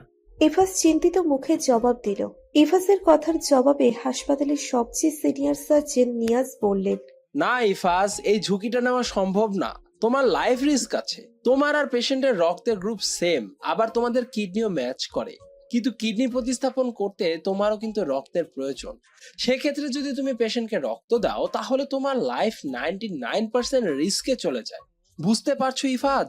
বুঝতে পারছি স্যার, কিন্তু এই অবস্থায় কি করব? ও নেগেটিভ রক্তেরও তো জোগাড় হচ্ছে না। জোগাড় হলে তো কোনো সমস্যাই হতো না। ইফাস কাতর গলায় বলল। ইফাসের আর এক কলিগ বলল, ও নেগেটিভ রক্ত খুব রেয়ার। হাসপাতালে শুধু তোমার আর দারোয়ানের ও নেগেটিভ রক্ত আছে। তাও দারোয়ানের রক্ত হেপাটাইটিস বি আছে। কথাটা শুনেই ইফাসের মাথায় একটা বুদ্ধি খেলে গেল। ইফাস হুট করেই বলল, আচ্ছা, একটা প্ল্যান আছে আমার কাছে। ইফাসের কথা শুনে সবাই আগ্রহী হয়ে চাইল ওর দিকে। ডাক্তার নিয়াজ বললেন, কি প্ল্যান ইফাজ? স্যার, ভাবছিলাম কি, দারোয়ানের রক্ত যদি আমি নেই আর আমার রক্ত যদি পেশেন্টকে দেই, তাহলে কিন্তু কোনো সমস্যা থাকছে না। আর হেপাটাইটিস বি এর ট্রিটমেন্ট তো করাই যায়। ডাক্তার নিয়াজ ধমক দিয়ে বললেন, ইফাজ, তুমি কি পাগল হয়েছো? বুঝতে পারছো কি বলছো? হেপাটাইটিস বি একবার শরীরে ঢুকতে পারলে কি হবে সেটা তুমিও জানো। তাহলে এমন অবুঝের মতো কথা বলছো কেন? স্যার, কিন্তু ইফাসের কথা শেষ করতে না দিয়েই ডাক্তার নিয়াজ বললেন, কোনো কিন্তু না ইফাজ। আমরা আমাদের সর্বোচ্চ দিয়ে চেষ্টা করব, কিন্তু তোমাকে রিস্কে ফেলতে পারবো না। একজনকে মেরে আর একজনকে বাঁচানোর কথা কোনো জায়গায় নেই। ডাক্তার নিয়াজের কথায় সবাই সায় দিল। অতঃপর কোনো সিদ্ধান্তে না পৌঁছতে পেরে মিটিং এখানেই সমাপ্ত হলো। ইফাস মথুর অপারেশনের বিষয়ে কথা বলতে একটা ইমিডিয়েট মিটিং অ্যারেঞ্জ করেছিল, যেখানে হাসপাতালের কয়েকজন সিনিয়র সার্জন থাকবেন। মিটিং শেষে ইফাস একবার মথুর কেবিনে গেল। মধু ঘুমিয়ে আছে। ওর পাশে আইরিন রহমান আর মিলি বসে আছে। সায়দা খান আর ইয়াফ খান একবার দেখে চলে গেছেন বাসায়। ইরিন গেছে নিহাদের বাসায়। নিহা নাকি আসবে, তাই ওকে আনতে গেছে। এদিকে ইয়াদ হন্যে হয়ে ছুটছে রক্ত আর কিডনির জন্য। বেশ কয়েকটা ব্লাড ব্যাংকেও খোঁজ করা হয়েছে, কিন্তু রক্ত মিলছে না। মিললেও হয় রক্তে নিকোটিনের পরিমাণ বেশি, নয়তো এইচআইভি অথবা হেপাটাইটিসে আক্রান্ত। অবশ্য ভালো রক্ত খুব কমই পাওয়া যায় ব্লাড ব্যাংকে, কারণ ওখানে যারা ব্লাড বিক্রি করে ওদের মধ্যে অনেকেই নেশার টাকা জোগাড় করার জন্যই বিক্রি করে। ইভাস মধুর পালসটা আবার চেক করলো। খুব ধীর গতিতে চলছে, যেন মনে হচ্ছে শুধু জানটাই আটকে আছে। সারা শরীর নিথর হয়ে আছে, অবস্থা খুবই ক্রিটিক্যাল। কালকের মধ্যেই অপারেশন করতে হবে, কিন্তু সবকিছু থেমে আছে দুটো জিনিসের জন্য। ইভাস কিছুক্ষণ অনিমেষ দৃষ্টিতে চেয়ে রইল তার না হওয়া প্রিয়তমার দিকে, যাকে ধরাছোঁয়া যাবে না, শুধু দূর থেকে ভালোবাসা যাবে। তবুও এতদিন তো দূর থেকে ভালোবেসেই তো ভালো ছিল সে, কিন্তু নিয়তি যদি পৈশাচিক কোনো খেলায় মেতে ওঠে, যদি ছিনিয়ে নেয়, তাহলে আর ভাবতে পারল না ইভাস। চোখ থেকে জল গড়িয়ে পড়ার আগেই মুছে বেরিয়ে গেল। কিন্তু দরজার সামনে আসতেই নিহা আর ইরিনের মুখোমুখি হলো। নিহা উদ্বিগ্ন গলায় বলল, ভালো না, ঘুমিয়ে আছে, কালকের মধ্যেই অপারেশন লাগবে। নিহা অনুমতি চাইল। যাও। অনুমতি পেতেই নেহা আর ইরিন কেবিনে গেল, আর ইভাস ল্যাবে গেল নতুন কয়েকজনের রক্তের রিপোর্ট দেখতে। রাত 10টা। ইয়াদ হাসপাতালে ফিরেছে, খুব ক্লান্ত লাগছে। অনেক জায়গায় ঘুরেছে, কিন্তু আশানুরূপ কিছুই পাওয়া যায়নি। হাসপাতালে ফিরে ভাইয়ের চেম্বারে গিয়ে বসলো। ইভাস চিন্তিত মুখে বলল, কি রে, রক্তের কি খবর? ইয়াদ হতাশ গলায় বলল। হয়নি। ইভাস ভরসা দিয়ে বলল, চিন্তা করিস না, কালকের মধ্যেই কিছু একটা হবে। কিচ্ছু হবে না মধুর। ইয়াদ মাথা নাড়ালো, কিন্তু কথা বলল না। কি বলবে? কষ্টে মুখ দিয়ে কথাও বের হচ্ছে না। এত কঠিন পরীক্ষা কি না দিলে হতো না? ভাইয়ের চেম্বার থেকে বেরিয়ে ইয়াদ মধুর কেবিনে চলে এলো।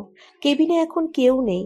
আইরিন রহমান আর মিলিকে ইভাস বাসায় পাঠিয়ে দিয়েছেন জোর করে, আর ইরিনও নিহাকে নিয়ে বাসায় চলে গেল। তবে ইয়াদ ইভাস কেউই যাবে না। সন্তর্পণে বেডের কাছ থেকে চেয়ারটা টেনে নিয়ে বসলো ইয়াদ। পরম আদরে প্রিয়তমার মাথায় হাত বুলিয়ে দিতে লাগলো। কয়েক দিনেই চেহারাটা শুকিয়ে গেছে, মুখটা ফ্যাকাশে হয়ে আছে। মধু আস্তে আস্তে চোখ খুলল। ইয়াদকে দেখে অক্সিজেন মাস্কটাও খুলল। তারপর ও হাতটা ধরে বলল, ইয়াদ, কি হয়েছে আমার? মধুর প্রশ্নটা শুনে এই মুহূর্তে মন চাচ্ছে ওকে শক্ত করে জড়িয়ে ধরে কাঁদতে, কিন্তু নিজেকে সামলে নিয়ে কষ্ট করে একটু হেসে বলল, কিচ্ছু হয়নি তো, একটু শরীর দুর্বল তোমার, ঠিক হয়ে যাবে। মধু মুখে কিছু না বললেও মনে মনে বলল, যদি সত্যিই তোমার কথা সত্যি হতো। এটা ভেবেই মধু দীর্ঘশ্বাস গোপন করলো। মধু আগেই জানতো, কিন্তু ইয়াদকে বলেনি। ওই বাড়ির প্রতি একটা অভিমান জমে গিয়েছিল ওর। তারপর কথা ঘুরিয়ে বলল, খেয়েছো তুমি? না। যাও খেয়ে আসো। না, মধু আজ খেতে ভালো লাগছে না। মধু কপট রাগ দেখিয়ে বলল, না খেলে কিন্তু আমি ভালো হব না, তোমার সাথে কথাও বলবো না। মধুর এই বাচ্চামি কথাগুলো শুনে ইয়াদ মলিন হাসলো। এখন সুস্থ থাকলে সময়টা অন্যরকম হতে পারত। মধুর কথা রাখতেই ইয়াদ খাবার আনতে বাইরে গেল। এমনিতেই গলা দিয়ে নামবে না খাবার, কিন্তু এখন মধুর জন্য কিছু হলেও খেতে হবে। খেয়ে এসে দেখলো মধু ঘুমিয়ে আছে। ইয়াদ কিছুক্ষণ এক দৃষ্টিতে চেয়ে রইল ওর দিকে। তারপর বেডের পাশের চেয়ারে বসে ঘুমন্ত মধুর হাতটা শক্ত করে ধরে বসে রইল। একটা সময় ইয়াদের ঘুম চলে আসলে সেও ঘুমিয়ে গেল। একজন নার্সকে ডেকে ইয়াদের ঘুম ভেঙে গেল। ইয়াদ ঘুম থেকে উঠে বসলো। মধুর এখনো ঘুম ভাঙেনি। ইয়াদ নার্সকে স্যালাইন লাগানোর সুযোগ করে দিয়ে বাইরে চলে গেল। চেম্বারে আসতেই দেখলো ইভাস কি একটা রিপোর্ট খুব গুরুত্ব দিয়ে দেখছে। ইয়াদকে দেখে সহাস্যে বলল, খুব ভালো খবর আছে ইয়াদ, 4 জন ভলান্টিয়ার পাওয়া গেছে। ওনাদের ব্লাড গ্রুপও ও নেগেটিভ। ওনারা রক্ত দিবেন বলেছেন। রক্তের জোগাড় তো হয়েছে, কিন্তু কিডনির ব্যবস্থাও হয়েছে। একজন দেবে বলেছে, তবে নাম পরিচয় অজ্ঞাত রেখেছে। কিন্তু ওনার কিডনিতে যদি কোনো সমস্যা থাকে? আমরা চেক আপ করেছি, উনি সম্পূর্ণ সুস্থ। আচ্ছা, তাহলে অপারেশন কবে হবে? আজ দুপুরেই, কিন্তু আমি থাকতে পারবো না রে। ইয়াদ ভুরু কুচকে জিজ্ঞেস করলো, কেন ভাইয়া? আমাকে ইমিডিয়েট লন্ডন যেতে হবে। কল এসেছে, আজ দুপুরেই ফ্লাইট। ইয়াদ কাতর স্বরে বলল, প্লিজ ভাইয়া, প্লিজ, এই সময়টা তোমাকে আমাদের খুব প্রয়োজন, যেও না প্লিজ। আমি জানি, কিন্তু সম্ভব না ইয়াদ। তবে আমি সবকিছুর অ্যারেঞ্জ করেছি। মধুর অপারেশন অনেক সিনিয়র সার্জন করবেন, ভয় পাওয়ার কিচ্ছু নেই। ইভাস ইয়াদের কাঁধে ভরসার হাত রেখে বলল, কি অপারেশন করছে আমি জানি না, কিন্তু তোমাকে থাকতে হবে ভাইয়া। না রে, আমি পারবো না। এতবার অনুরোধ করার পরেও ইভাসের বারবার না করার কারণে ইয়াদের প্রচন্ড মেজাজ গরম হয়ে গেল। ও রেগে বলল, কেমন ভাই তুমি, যে ভাইয়ের বিপদে পাশে থাকতে পারবে না? যদি আজকে তুমি না থাকো তাহলে তুমি আমার ভাই না। এটা বলেই ইয়াদ চেম্বার থেকে বেরিয়ে গেল। ইয়াদের যাওয়ার পানে চেয়ে রইল ইফাজ। মনে মনে বলল, আমার কিচ্ছু করার নেই রে, সত্যি কিচ্ছু করার নেই। আসলে কিডনিটা ইফাজই দিবে, তবে নাম পরিচয় গোপন রেখে। এই জন্যই এই মিথ্যেটা বলতে হলো। যদি সরাসরি দিত তাহলে নিহা মানতে পারতো না। আবার সবাই জেনে যেত যা ইফাজ চায় না। ও চাই ওর ভালোবাসার কথা কেউ না জানুক। ডুবে ডুবেই ভালোবাসতে চায় সারা জীবন। সবকিছু রেডি হচ্ছে, কিছুক্ষণের মধ্যেই মধুকে ওটিতে নেওয়া হবে। এদিকে ইফাজও ফ্লাইটের জন্য বেরিয়ে গেছে। ওর সাথে নিহা আসতে চেয়েছিল, কিন্তু ইফাজ মানা করে, কারণ আসলেই ধরা পড়ে যাবে। যাওয়ার সময় সবাই টুকটাক কথা বলেও ইয়াদ একটা কথাও বলেনি। ইফাজও কিছু বলেনি। মধুর সাথে একে একে সবাই দেখা করছে। আরিয়াও এসেছে, কাল ওকে কেউই খবর দেয়নি। পরে ইয়াদকে ফোন করে জানতে পেরে ছুটে চলে এসেছিল। সবাই দেখা করলেও সায়দা খান দেখা করেননি। সবার সাথে দেখা হওয়ার পর ইয়াদ গেল কেবিনে। কেউ নেই এখন, শুধু ওরা দুজনেই দুজনের দিকে তাকিয়ে আছে নিষ্পলক। ইয়াদ মধুর হাতটা ধরে বলল, আমি আছি মধু, একদম ভয় পাবে না, তোমার কিচ্ছু হবে না, সাহস রাখো, তোমাকে ফিরতেই হবে। তুমি তুমি ফিরলেই কথাটা বলবে। কোন কথাটা? মধু ধীর কণ্ঠে জিজ্ঞেস করলো। যেটা তুমি বারবার শুনতে চেয়েছি কিন্তু আমি বলিনি। মধু মলিন হাসলো। ইয়াদ আবার বলল, ফিরবে তো? ফিরবো। মৃদু হেসে দৃঢ় কণ্ঠে বলল। একটু পরে মধুকে ওটিতে নেওয়া হলো। পাশাপাশি দুটি বেড, একটিতে মধু আর একটিতে ইফাজ। মধুকে এনেস্থেশিয়া দিয়ে অজ্ঞান করা হয়েছে। তারপর ইফাজকে এনেস্থেশিয়া দেওয়া হয়েছে। জ্ঞান হারানোর পূর্বে একবার নিজের পুরো পরিবার আর মধুর কথা মনে করলো। তারপর কালেমা পড়তে পড়তে জ্ঞান হারালো। ভেতরে অপারেশন চলছে, আর বাইরে ইয়াদ কখনো চিন্তিত মুখে পায়চারি করছে তো কখনো সাইডে পাতানো বেঞ্চে বসছে। ওর অস্থিরতা চোখে পড়ার মতো। সবাই বুঝতে পারছে ভেতরে ভেতরে কি চলছে ওর। মধুর মা আর বোনও হাসপাতালের বাইরে বসে আছে। ইরিন একটু আগে বাসায় গেছে, আবার আসবে। নিহাকে নিয়ে সায়দা খান আর ইয়াফ খান বাসায় চলে গেছেন। প্রায় 3 ঘন্টা পর ডাক্তার নিয়াজ অপারেশন থিয়েটার থেকে বের হলেন। উনি বের হওয়ার সাথে সাথেই ওনাকে দ্রুত ঘিরে ধরল ইয়াদ। উদ্বিগ্ন কণ্ঠে বলল, ডাক্তার, অপারেশন কেমন হয়েছে? সবকিছু ঠিকঠাক আছে তো? ডাক্তার নিয়াজ আশ্বস্ত করে বললেন, অপারেশন সাকসেসফুল মিস্টার ইয়াদ, কিন্তু 24 ঘন্টার মধ্যে জ্ঞান ফিরলে বোঝা যাবে বাকিটা। চিন্তা করবেন না, ওনার জন্য দোয়া করুন। ওকে একবার দেখে আসা যাবে? ইয়াদের কণ্ঠে অনুরোধ। এখন না, জ্ঞান ফেরার পর আমরা বেডে শিফট করার পর দেখতে পারবেন। এগুলো বলেই ডাক্তার নিয়াজ চলে গেলেন। এদিকে অপারেশন এখানে হলেও সবার আড়ালে ইফাজকে অন্য হাসপাতালের আইসিইউতে হস্তান্তর করা হয়েছে। অবশ্য সব ইফাজের ইচ্ছেতেই হয়েছে। মধুর জ্ঞান ফিরেছে 12 ঘন্টা পর। ওকে এখন বেডে দেওয়া হয়েছে। সবার আগে ইয়াদ গেল দেখা করতে। মধুর মুখে অক্সিজেন মাস্ক। ও খুলতে চাইলে ইয়াদ বাধা দিয়ে বলল, কথা বলো না, জমিয়ে রাখো। একটা সুন্দর পূর্ণিমায় আমার কাছে মাথা রেখে বলবে, আমি সেদিন তোমার প্রেমিক স্বামী হয়ে মুগ্ধ হয়ে শুনবো। কিন্তু এখন না, সুস্থ হয়ে নাও তারপর। আরো কিছুক্ষণ মধুর সাথে কথা বলে ইয়াদ বের হয়ে আসলো। এরপর একে একে ওর মা, বোন, ইরিন গেলেন। সবার শেষে ইয়াফ খানকে ঢুকতে দেখে উপস্থিত সবাই একটু আড়চোখে চাইল। ইয়াফ খান কেবিনে প্রবেশ করে সন্তর্পণে মধুর বেডের পাশে চেয়ার টেনে বসলো। তারপর ধীরে ধীরে মধুর মাথায় হাত রাখলো। কারো হাতের গভীর ছোঁয়া পেয়ে মধু চোখ খুলে তাকালো। ধীরে ধীরে হাতের মালিকের দিকে চাইল। ইয়াফ খানকে দেখে মাস্ক খুলতে চাইলে উনিও মধুকে থামিয়ে দিলেন। স্নেহময় গলায় বললেন, থাক মা, কথা বলতে হবে না, বিশ্রাম নাও, বাড়ি ফিরেও কথা বলা যাবে। শ্বশুরের কথায় মধু আর মাস্ক খুলল না। আজকে কেউই ওকে কথা বলতে দিচ্ছে না। তবে শ্বশুরের এমন অপ্রত্যাশিত স্নেহময় আচরণে শত কষ্টের মধ্যেও ভালো লাগছে মধুর। ইয়াফ খান কিছুক্ষণ মধুর মাথায় হাত বুলিয়ে দিলেন। মধু চোখ বন্ধ করে নিজের বাবার কথা মনে করতে লাগলো। সে থাকলে নিশ্চয়ই এভাবে আদর করত। কেবিনের বাইরে থেকে উকি দিয়ে ইরিন আর ইয়াদ দুজনেই এই দৃশ্যটা দেখে শান্তি পেল। ইরিন ফিসফিস করে বলল, বাবা মনে হয় মেনে নিয়েছে, এখন মা মানলেই হয়। ইয়াদও সমস্বরে উত্তর দিল, সমস্যা নেই, মাও মেনে যাবে। তবে এইভাবে শান্তি লাগলো যে বাবা সহজেই মেনেছে। ঠিক বলেছ। দরজার বাইরে দাঁড়িয়ে ভাই বোন দুজনেরই কথোপকথন চলতে লাগলো। ইফাসের জ্ঞান ফিরেছে 15 ঘন্টা পর। জ্ঞান ফেরার পর ওকে কেবিনে দেওয়া হয়েছে। নার্সরা সর্বাধিক তত্ত্বাবধানে রেখেছে। ইফাস নিজের ফোনটা চেয়ে নিয়ে নিহাকে আর বাবা মাকে মেসেজ দিয়ে দিল। এখন ফোনে কথা বললে ধরা পড়ে যাওয়া নিশ্চিত, তাই মেসেজ করতে হলো। সুস্থ হওয়া পর্যন্ত ওদের সাথে কথা বলা যাবে না, কিন্তু মনটা বড় ছটফট করছে মধুর জ্ঞান ফিরেছে কিনা জানার জন্য। এখন কেমন আছে সবকিছু জানার জন্য কেবল অস্থির হয়ে পড়েছে ইফাস। তাই একজন নার্সকে ডেকে বলল, আপনি কি একটু ডাক্তার আশরাফকে ডেকে দিতে পারবেন? জি অবশ্যই। নার্স ডাক্তার আশরাফকে ডাকতে বেরিয়ে গেলেন। ডাক্তার আশরাফ ইফাসের ব্যাচমেট, একসাথেই পড়াশোনা করেছে। তারপর দুজনেই ভিন্ন ভিন্ন হাসপাতালে কর্মরত, তবে হাসপাতাল দ্বয় 1 কিলোমিটারের মধ্যেই। মাঝে মধ্যেই দেখা হয়, সৌজন্যমূলক কথাও হয়। আজকে ডাক্তার আশফাকের সার্বিক তত্ত্বাবধানে আছে ইফাস, আর এখন ওকে ডাকার কারণ হলো ওকে দিয়েই ডাক্তার নিয়াজকে ফোন দিয়ে মধুর খবর জানবে। অবশ্য ফোন নিজেই নিতে পারত, কিন্তু ধমক খাওয়ার ভয়ে দেননি, কেননা উনি ইফাসকে কোনো এক অজানা কারণে একটু বেশি ভালোবাসেন। আর এখন ইফাস ফোন দিলে কিছু তো বলবেনই না, উল্টে রাম ধমক খাওয়ার সম্ভাবনা 100-তে 100। 5 মিনিটের মধ্যেই ডাক্তার আশরাফ কেবিনে পৌঁছলো। উদ্বিগ্ন কণ্ঠে বলল, এনিথিং রং ইফাস? না না, তেমন কিছু না। তুমি একটু নিয়াজ স্যারকে ফোন দিয়ে জানাতে পারবে রোগীর কি অবস্থা? হ্যাঁ জেনেছি আমি, একটু আগেই স্যার আমাকে ফোন দিয়ে বলেছেন রোগী সুস্থ আছে, জ্ঞান ফিরেছে, কেবিনে দেওয়া আছে। ওহ, অনেক ধন্যবাদ।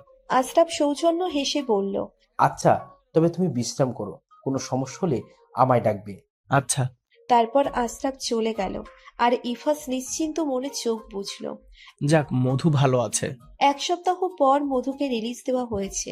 এখন মোটামুটি কাটা জায়গা শুকিয়েছে, তবে ঔষধ কন্টিনিউ করতে হবে। আর ভারী কাজ করা যাবে না, একদম বেড রেস্টে থাকতে হবে। 1 মাস পর এসে সেলাই কাটাতে হবে। হাসপাতাল থেকে রিলিজ পাওয়ার পর ইয়াফ খান নিজেই মধুকে বাড়িতে নিয়ে যেতে চাইলেন। এতে সাইদা খান কিছু না বললেও মনে হলো না এই ব্যাপারে তিনি খুশি, কিন্তু এই অবস্থায় কোনো কথা বলাটা বোকামি, তাই কিছুই বললেন না। সবাই মিলে মধুকে বাসায় নিয়ে এলো। বাসার সামনে এসে মধুকে কোলে করে নিজের বেডরুম পর্যন্ত নিয়ে আসলো ইয়াদ। পিছনে বাকিরাও ছিল, সবাই কিছুক্ষণ থেকে চলে গেল। ইয়াফ খান আইরিন রহমানকে বলেছিলেন মধুর কাছে থাকতে, কিন্তু উনি থাকেননি। মেয়ের শ্বশুরবাড়ি থাকতে কেমন একটা লজ্জা লাগে, তবে না থাকলেও প্রতিদিনই আসবেন মেয়েকে দেখতে। ইয়াদের বাসায় মধুর সেবা যত্নের তেমন কোনো ত্রুটি হয় না। ইয়াদ যখন ভার্সিটিতে যায় তখন মধু ঘরেই থাকে, কখনো একা একা গান শোনে, আবার কখনো শ্বশুরের সাথে গল্প করে। এই কয়দিনে শ্বশুরের সাথে অনেকটাই ভালো সম্পর্ক হয়েছে মধুর, তবে শাশুড়িকে একবারের জন্যেও আসতে দেখেনি। এই নিয়ে মধুর মন খারাপ হলেও কিছু বলে না। মাঝে মাঝে ইরিনা নিহাও আসে, নিহার সাথেও এই কয়দিনে মোটামুটি কথা হয়েছে, আগে তেমন কথা হয়নি। আর ইয়াদ ফিরলে ইয়াদের সাথে কখনো কখনো রোমান্টিক কথাবার্তা হয়, আবার কখনো মিষ্টি ঝগড়া করে। আবার কাল ইয়াদ মধুর বাসায় গিয়ে ওর বইগুলোও নিয়ে এসেছে, আজ থেকে নাকি পড়তে হবে। বই দেখেই মধু বিরক্তিতে ভুরু কুঁচকে জিজ্ঞেস করেছিল, বই আনলে কেন? কেন আবার? তুমি পড়বে এই জন্য? আমি তো অসুস্থ, এখন অন্তত অফ রাখি। অনেক ফাঁকিবাজি করেছো তুমি, এটা কিন্তু ফাইনাল ইয়ার। এমনি তো 4 মাস নষ্ট করে ফেলেছো, এবার থেকে খামখেয়ালি করলে চলবে না। ফাইনাল ইয়ারে আমি ভালো একটা সিজিপিএ চাই। মধু মুখ বাঁকিয়ে ব্যঙ্গ করে বলল, ভালো একটা সিজিপিএ চাই বললেই হলো? আমি কিছু পারি না, ফেল করব। ফেল করলে আমার ভার্সিটিতে আমার নাক কাটা যাবে, স্টুডেন্টরা বলবে ইয়াদ স্যারের বউ ফেল টু। এখন তুমিই বলো, তুমি তোমার জামাইয়ের পেট চুরি করতে চাও? হ্যাঁ। ইয়াদ কথাও মধু একটু কনফিউজ হলেও জেদ ধরে বলল, আচ্ছা বেশি পড়বো না, অল্প একটু পড়বো। ইয়াদ মধুর জেদ মেনে নিয়ে বলল, আচ্ছা অল্পই, কিন্তু পড়তে হবে প্রতিদিন। আচ্ছা। এখন ভর দুপুর, মধুর চোখে চশমা পরে বই পড়ছে। ইয়াদ বলেছে ও আসার আগেই যেন পড়া শেষ হয়, এসে যদি দেখে পড়া হয়নি তাহলে নাকি কথা বলবে না। এই ভয়েই মধু পড়তে বসলো। হঠাৎ দরজায় নক হওয়ায় ও মুখ তুলে চাইতেই দেখতে পেল নিহা এসেছে। মধু হাসি মুখে বলল, ভাবি দাঁড়িয়ে আছো কেন, আসো বসো। নিহা ভেতরে এসে বিছানায় বসতে বসতে বলল, কি আর করবো বলো, তোমাদের দেবর আমাকে পড়তে দিয়ে গেছে, পড়া না হলে নাকি কথা বলবে না, তাই পড়ছি। নেহা হাসলো, বলল, এটা বলেই নিহা উঠতে নিলে মধু বাধা দিয়ে বলল, আরে না ভাবি, কোনো বিরক্তি করনি, বসো, পরে পড়বো, এমনিতেও ভালো লাগছিল না। নিহা আবারও হাসলো। মধুর অনুরোধে আর উঠল না। তারপর দুই চা মিলে টুকটাক গল্প স্বল্প শুরু করলো। তারপর হঠাৎ কিছু একটা মনে হওয়ায় মধু বলল, ভাবি, বাবু কি কিক মারে? নিহা মুচকি হেসে মধুর হাতটা নিজের পেটের উপর রেখে বলল। মধু অনুভব করলো একটা ছোট্ট পা পেটে লাথি মারে। কিছুক্ষণ পেটে হাত রেখে অনুভব করলো, তারপর হাত সরিয়ে ফেললো। নিহা দেখলো মধুর চোখে পানি। নিহা জিজ্ঞাসু গলায় বলল। না ভাবি। মধু নিজেকে সামলে নিয়ে বলল, তারপর ম্ল্যান হেসে বলল। ভাবি, তুমি কত লাকি, তোমার বাবু হবে, তুমি মা হবে। নিহা মধুর হাত ধরে বলল।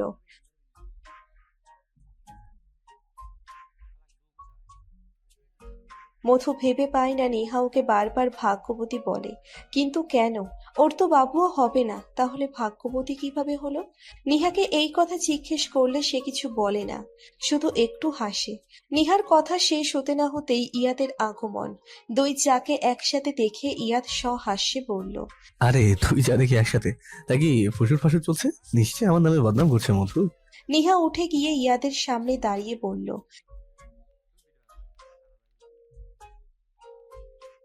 আও, তাহলে উঠে এলে কেন ভাবি? যা বসো, কথা বলো। এই বলেই নিহা বেরিয়ে গেল। রাত 8:10। বাইরে বৃষ্টি বৃষ্টি ভাব, আকাশ কালো হয়ে আছে। মাঝারি ধরনের বাতাস হচ্ছে বাইরে।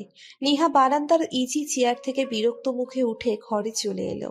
ওর বিরক্তি কারণ মোটেও মেঘলা আকাশ নয়, কারণটা ইফাস। আজ একবারও ফোন ধরেনি।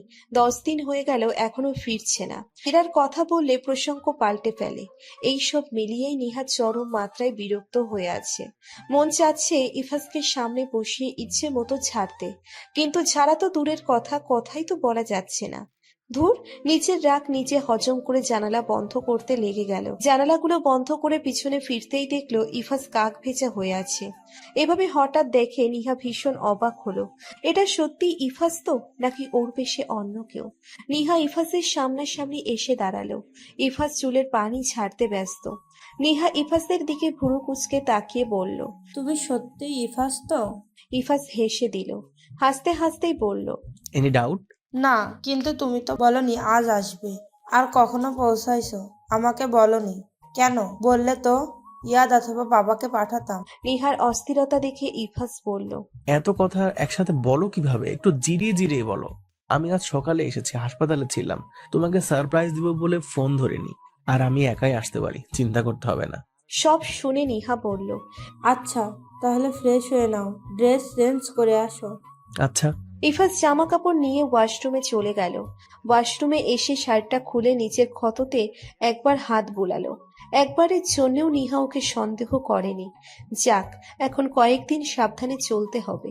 সেলাই খোলার আগে ক্ষতটা যেন কেউ না দেখে। এখন মধু সম্পূর্ণ সুস্থ। 2 দিন আগে সেলাই কাটা হয়েছে, কিন্তু ঔষধগুলো আরো 2 মাস কন্টিনিউ করতে হবে। কাল থেকে ইয়াদের চোরাচুরিতে ভার্সিটিতে যেতে হচ্ছে, পড়াশোনা করতে হচ্ছে। সবকিছু ভালোই যাচ্ছে। সবাই মধুর প্রতি সহানুভূতিশীল, কিন্তু শাশুড়ি মা এখনো বোধহয় মন থেকে মেনে নিতে পারেনি। এটা নিয়ে খুব আফসোস মধুর। কবে যে শাশুড়ি মা মুখ ফিরে চাইবে, সেই আশাই আছে মধু। তবে একটা জিনিস ইদানিং মধু লক্ষ্য করছে, সেটা হলো ইয়াদ আর ইফাস দুজনের একজনও কারোর সাথে কথা বলে না, এড়িয়ে যায়। কিন্তু কেন, এটাই বুঝতে পারছে না মধু। ইয়াদকে কিছু জিজ্ঞেস করলেও কিছু বলে না। নেহাকেও জিজ্ঞেস করেছিল, সেও কিছু বলতে পারলো না। ক্যান্টিনে বসে মধু আর ওর ফ্রেন্ডরা হাসাহাসি করছিল। আজকে আড্ডার বিষয় হলো ভার্সিটি থেকে একটা ট্যুর প্ল্যান হয়েছে, যেখানে শুধু স্যারেরা আর তাদের ফ্যামিলি যাবে, কোনো স্টুডেন্ট যাবে না। কিন্তু এই ট্যুরে মধুও যাবে, কারণ ও স্টুডেন্ট হলেও ইয়াদের বউ। সবাই এটা নিয়েই হাসাহাসি করছিল। সায়রা হাসতে হাসতে মধুকে খোঁচা মারার উদ্দেশ্যে বলল। ইস মধু, তোর মতো আমারও যদি একটা স্যারকে পটাতে পারতাম। মধু কিছু বলার আগেই আরিয়া বলল। সায়রা শোন, তোকে আমিও আগেও বলেছি ইহাদ ভাই আর মধুর সম্পর্ক 4 বছর ধরে। তখন ওরা দুইজনই স্টুডেন্ট ছিল, মধু কোনো স্যারকে পটিয়ে বিয়ে করেনি। সায়রা আমতা আমতা করে বলল। খেপছিস কেন তুই? আমি তো মজা করেই বললাম। মনে হলো না মজা করে বলছিস, কারণ 2 দিন থেকে দেখতেছি তুই ওকে খোঁচা মেরে কথা বলিস। তোর ভাগ্য ভালো ও তোকে এখনো কিছু বলে নাই। আমি হলে। শেষ কথাটা থ্রেট দিয়েই বলল আরিয়া। মধু দুজনকে থামাতে বলল। ইস, কি শুরু করছিস তোরা বাচ্চা পোলাপানের মতো? এই বিষয়ে কেউ আর একটা কথা বলবি না। আমরা এখানে আড্ডা দিতে বসছি, ঝগড়া টগড়া করতে বসিনি। মধুর কথায় দুইজন আর ওই বিষয়ে কথা না বললেও ক্ষোভটা থেকেই গেছে। ক্লাস শেষ হওয়ার পর ভার্সিটির বাইরে মধু ইয়াদের জন্য দাঁড়ালো। আরিয়া চলে গেছে। ও অবশ্য চেয়েছিল মধুর সাথে দাঁড়াতে, কিন্তু মধুই জোর করে পাঠিয়ে দিয়েছে। পাছে মুখ ফসকে না আজকের ঘটনা বলে দেয়। প্রায় 15 মিনিট পর ইয়াদ বেরিয়ে এসেছে। পাশাপাশি দাঁড়িয়ে দুজনেই টুকটাক কথা বলছিল আর রিক্সা খোঁজ করছিল, কিন্তু রিক্সা মিলছে না। আবার এদিকে হঠাৎ করে আকাশ কালো মেঘের হানা দিতে শুরু করলো। একটু পরে হয়তো ঝড়ে পড়বে। প্রায় মাঝ দুপুরে একটুও ভেজার ইচ্ছে নেই ইয়াদের। এদিকে মধু খুব করে চাইছে রিক্সা, বাস, অটো কিছু না পাওয়া যাক, আর তাড়াতাড়ি শহর জুড়ে ভালোবাসার বৃষ্টি পড়ুক। বৃষ্টির দাপটে কেউ যাতে রাস্তায় না বের হয়, শুধু ওরাই রাস্তা ধরে বৃষ্টিতে ভিজতে ভিজতে হাতে হাত রেখে হাঁটবে। হ্যাঁ, মধুর কথাই সত্যি হলো। কিছুক্ষণের মধ্যেই বৃষ্টি শুরু হলো। ইয়াদ বৃষ্টি পড়ছে দেখে মধুকে নিয়ে ভার্সিটির ভিতরে চলে এলো। মধু মনে মনে বিরক্ত হলো। দিন দিন বরটা কেমন যেন নিরামিষ হয়ে যাচ্ছে। মধু বিরক্তি কণ্ঠে বলল, বাসায় যাবে না? বৃষ্টি থামছে না তো, এখন বের হলে ভিজে যাবো তো। মধু কিছু বলল না, গাল ফুলিয়ে অন্যদিকে চেয়ে রইল। আর এদিকে মধুর দিকে চেয়ে একটু মুচকি হাসলো। ইয়াদ প্রথমেই বুঝতে পেরেছিল এই মুহূর্তে মধু কি চাইছে, কিন্তু সব সময় তো আবদার রাখা যায় না। এখন বৃষ্টিতে ভিজলে নির্ঘাত জ্বর আসবে, আর মধুর জ্বর আসা মানে ইয়াদের ঘাম ছুটে যাওয়া। অপারেশনের 15 দিন পর একবার হঠাৎ করেই জ্বর এসেছিল, তাও যেই সেই জ্বর না, কাঁপুনি দিয়ে জ্বর ওঠে। জ্বরের জন্য কিছু খেতেও পারে না, রাতে ঘুমও আসে না। এদিকে ওর এই অবস্থা দেখে ইয়াদেরও ঘুম উড়ে গিয়েছিল। তখন থেকেই ইয়াদ ভয় পায়। তবুও ভেজা যেত, কিন্তু অপারেশনের পর যে ঔষধগুলো দেওয়া হয়েছে সেগুলো এখনো খেতে হচ্ছে। এর উপর যদি আবার জ্বর আসে তাহলে আবার এক্সট্রা জ্বরের ঔষধও খেতে হবে। এমনিতেই ওই ঔষধগুলো খাওয়াতেই ইয়াদকে প্রচুর সংগ্রাম করতে হয়। তাই আর বাড়তি ঝামেলা না বাড়ানোর জন্য মধুর আবদারে সায় দিল না। এদিকে উনি তো গাল ফুলিয়ে রেখেছে, থাক, মাঝে মধ্যে গাল ফোলানো ভালো, দেখতে ভালো লাগে। বৃষ্টি কমেছে, এখন গুড়ি গুড়ি বৃষ্টি পড়ছে। ইয়াদ নিজের ব্লেজারটা খুলে মধুর মাথার উপর দিয়ে বলল, এটা মাথার উপর ধরে রাখো, তাহলে মাথায় পানি পড়বে না। মধু কিছু বলল না, মুখটা গোমড়া করে ব্লেজারটা মাথার ওপর ধরলো। তারপর ওরা ভার্সিটি থেকে বেরিয়ে এসে বাইরে দাঁড়ালো।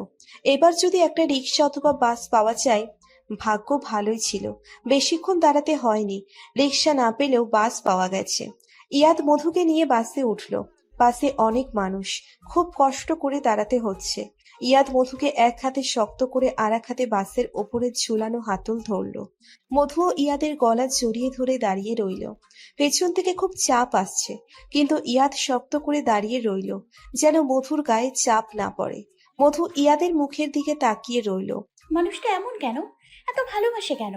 মধুর মনে পড়ে গেল প্রথম দিনগুলোর কথা। মাঝে মধ্যে যখন ওরা বাসে উঠতো তখন ঠিক এভাবেই ইয়াদ ওকে আগলে রাখতো। এত বছরেও একটুও পাল্টায়নি, উল্টে ভালোবাসা যেন বাড়ছে। মধু মাঝে মধ্যেই ভাবে কোনো পূর্ণের কারণে যে এই মানুষটার সাথে ওর দেখা হয়েছিল। ইফাজ চেম্বারে বসে একটা রিপোর্ট দেখছিল, খুব মনোযোগ দিয়ে। হঠাৎ একটা কল আসতেই ওর মনোযোগ সরে যায়। রিপোর্টটা টেবিলে রেখে ফোনের স্ক্রিনে চোখ দিল। নিখিল ফোন করেছে। ইফাজ ফোনটা রিসিভ করতেই ওপাশ থেকে নিখিল বলল, দোস্ত, আজকে ফিরলাম ট্রেনিং থেকে, তোর সাথে রাতে দেখা করব। ইফাজের মুখে একটা রহস্যময় হাসি খেলে গেল। বলল, আচ্ছা, তুই ওই পুরনো ফার্ম হাউসে চলে আসিস। আচ্ছা। সংক্ষিপ্ত আলাপে ওরা ফোন রাখলো। ফোন রাখার পর ইফাজের মুখে রহস্যের হাসিটা আবার দেখা গেল। মাগরিবের নামাজ পড়ে নিহা ফোনটা হাতে নিয়ে ইফাজকে ফোন দিল। ইফাজ রিসিভ করতেই বলল, আজকে আসবে কখন? আসতে দেরি হবে, একটা অপারেশন আছে। প্লিজ একটু তাড়াতাড়ি আসার চেষ্টা করো, আমার আজকে খুব খারাপ লাগছে। নিহার কথায় ইফাজ চিন্তিত হয়ে গেল। মাত্র তো 8 মাস চলে। ইফাজ বলল, আচ্ছা ঠিক আছে, আমি চলে আসব। নিহার ফোন কেটে ইফাজ নিখিলকে ফোন করে আসতে মানা করলো। তারপর দ্রুতই ডিউটি শেষ করে বাসায় আসলো। নিহা চুপচাপ খাটে হেলান দিয়ে শুয়ে আছে। ইফাজ কাছে এসে বসলো, চিন্তিত গলায় বলল, কেমন লাগছে নিহা? বেশি খারাপ লাগছে? নিহা ইফাজকে ভরসা দিয়ে বলল, না, একটু আগে অনেক বেশি খারাপ লাগছিল, কিন্তু এখন ঠিক আছে। তুমি প্লিজ আমার কাছেই থাকো। ইফাজ কোমল হেসে নিহার মাথায় হাত বুলিয়ে বলল। আমি আছি, তোমার কাছে আছি। নিহা প্রসন্ন হাসল। আসলে ভালোবাসার মানুষের ক্ষুদ্রাতি ক্ষুদ্র অবহেলা যেমন কষ্ট দেয়, তেমনি একটু ভালোবাসাও মনে শান্তি দেয়। রাতের খাবার খাইয়ে ইফাজ নিহাকে শুইয়ে দিল আর নিচে সোফায় ল্যাপটপ নিয়ে বসলো। রুমে আলো নেই, তবুও নিহার ঘুম আসছে না। নিহা উঠে বসলো, ইফাজকে ডেকে বলল। ইফাজ, ঘুম আসছে না আমার? ইফাজ ল্যাপটপটা বন্ধ করে টেবিল ল্যাম্প জেলে নিহার পাশে এসে বসলো। ওর সামনে আসা চুলগুলো পেছনে গুজে দিয়ে হালকা হেসে বলল। আচ্ছা, আমি ঘুম পাড়িয়ে দিচ্ছি, তুমি শো। নিহা শুয়ে পড়ল। ইফাজ ওর মাথায় হাত বুলাতে বুলাতে একটা গান গাইতে শুরু করলো। বলা এটা প্রিয় একটা গান ওর। কিভাবে প্রিয় হলো এটা ও নিজেও জানে না, হঠাৎ করেই হয়ে গেল। তুমি না ডাকলে আসবো না, কাছে না এসে ভালোবাসবো না। দূরত্ব কি ভালোবাসা বাড়ায়, নাকি চলে যাওয়ার বাহানা বানায়? দূরের আকাশ নীল থেকে লাল, গল্পটা পুরনো। ডুবে ডুবে ভালোবাসি, তুমি না বাসলেও আমি বাসি। গান শুনতে শুনতে নিহা ঘুমিয়ে পড়ল। নিহা ঘুমিয়ে পড়ার আরো কিছুক্ষণ ওর মাথায় হাত বুলিয়ে দিল ইফাজ। তারপর হাত ঘড়ি দেখলো, মাত্র 11টা বাজে। নিজের ফোনটা হাতে নিয়ে নিখিলকে কল দিয়ে আবার আসতে বলল। ওরা রাত 12টায় দেখা করবে। ইফাজ একটা ব্যাগে কিছু প্রয়োজনীয় জিনিসপত্র নিয়ে নিল, যেগুলো আজ রাতে কাজে আসবে। রিভলভারটাও নিয়ে নিল এবং চুপিসারে নিজের গাড়িটা নিয়ে বেরিয়ে পড়ল। নিখিলের আগে পৌঁছতে হবে। খুব দ্রুত ড্রাইভ করে নিখিলের আগেই পৌঁছিয়েছে ইফাজ। সব প্ল্যান মতো সেটও করে ফেললো। এবার শুধু নিখিল আসার পালা। আধা ঘন্টা পর নিখিলও চলে এসেছে। নিখিলকে দেখে ইফাজ কৃত্রিম হাসি দিয়ে বলল। আরে বন্ধু, আয়। নিখিল ঘরে ঢুকতেই ইফাজ আচমকাই ওর মুখে ক্লোরোফর্ম স্প্রে করলো। নিখিল সাথে সাথেই জ্ঞান হারালো। তারপর ওকে একটা চেয়ারে বসিয়ে বেঁধে ফেললো ইফাজ। এখন ঘন্টা দুয়েক অপেক্ষা করতে হবে জ্ঞান ফেরার জন্য। ঘন্টা দুয়েক পর যখন নিখিলের জ্ঞান ফিরল, তখন দেখলো ও একটা চেয়ারে বাঁধা সামনে ইফাজ পায়ের উপর পা তুলে বসে আছে আর কফিতে চুমুক দিচ্ছে। বাসা থেকেই বানিয়ে নিয়ে এসেছিল, ফ্লাস্কে ছিল বলে ঠান্ডা হয়নি। এসব কি ইফাজ, আমাকে বেঁধে রাখছিস কেন? নিখিল বিস্ময়ে বলল। নিখিলের কথা শুনে ইফাজ অট্ট হাসি দিল। সাধারণত এভাবে ইফাজ হাসে না, ওর হাসির শব্দ হয় না কখনো, কিন্তু আজকের হাসি ভিন্ন। ইফাজ হুট করেই হাসিটা থামিয়ে মুখটা গম্ভীর করে বলল। কফি খাবেই? এখনো গরম আছে, আসার সময় বানিয়ে এনেছিলাম। নিখিল বিরক্তিকর কণ্ঠে বলল। এসব কি ইফাজ, আমি কি জিজ্ঞাসা করছি আর তুই কি বলছিস? এভাবে বেঁধে রেখেছিস কেন আমাকে? ইফাজ নিজের চেয়ার থেকে উঠে দাঁড়িয়ে নিখিলের পেছনে গিয়ে দাঁড়ালো। কফিতে একটা চুমুক দিয়ে বলল। আচ্ছা নিখিল, ধর আজই যদি তোর জীবনের শেষ রাত হয়, তাহলে কেমন হবে বলতো? নিখিল কিছুটা ঘাবড়ে গেল, ঢোক গিলে বলল। কি বলছিস তুই ইফাজ? তুই যা শুনেছিস তাই বলেছি। হেয়ালি ভালো লাগছে না ইফাজ। নিখিল রেগে বলল। ইফাজ আবারও হাসলো, বলল। আচ্ছা যা, খেলা শুরু করি।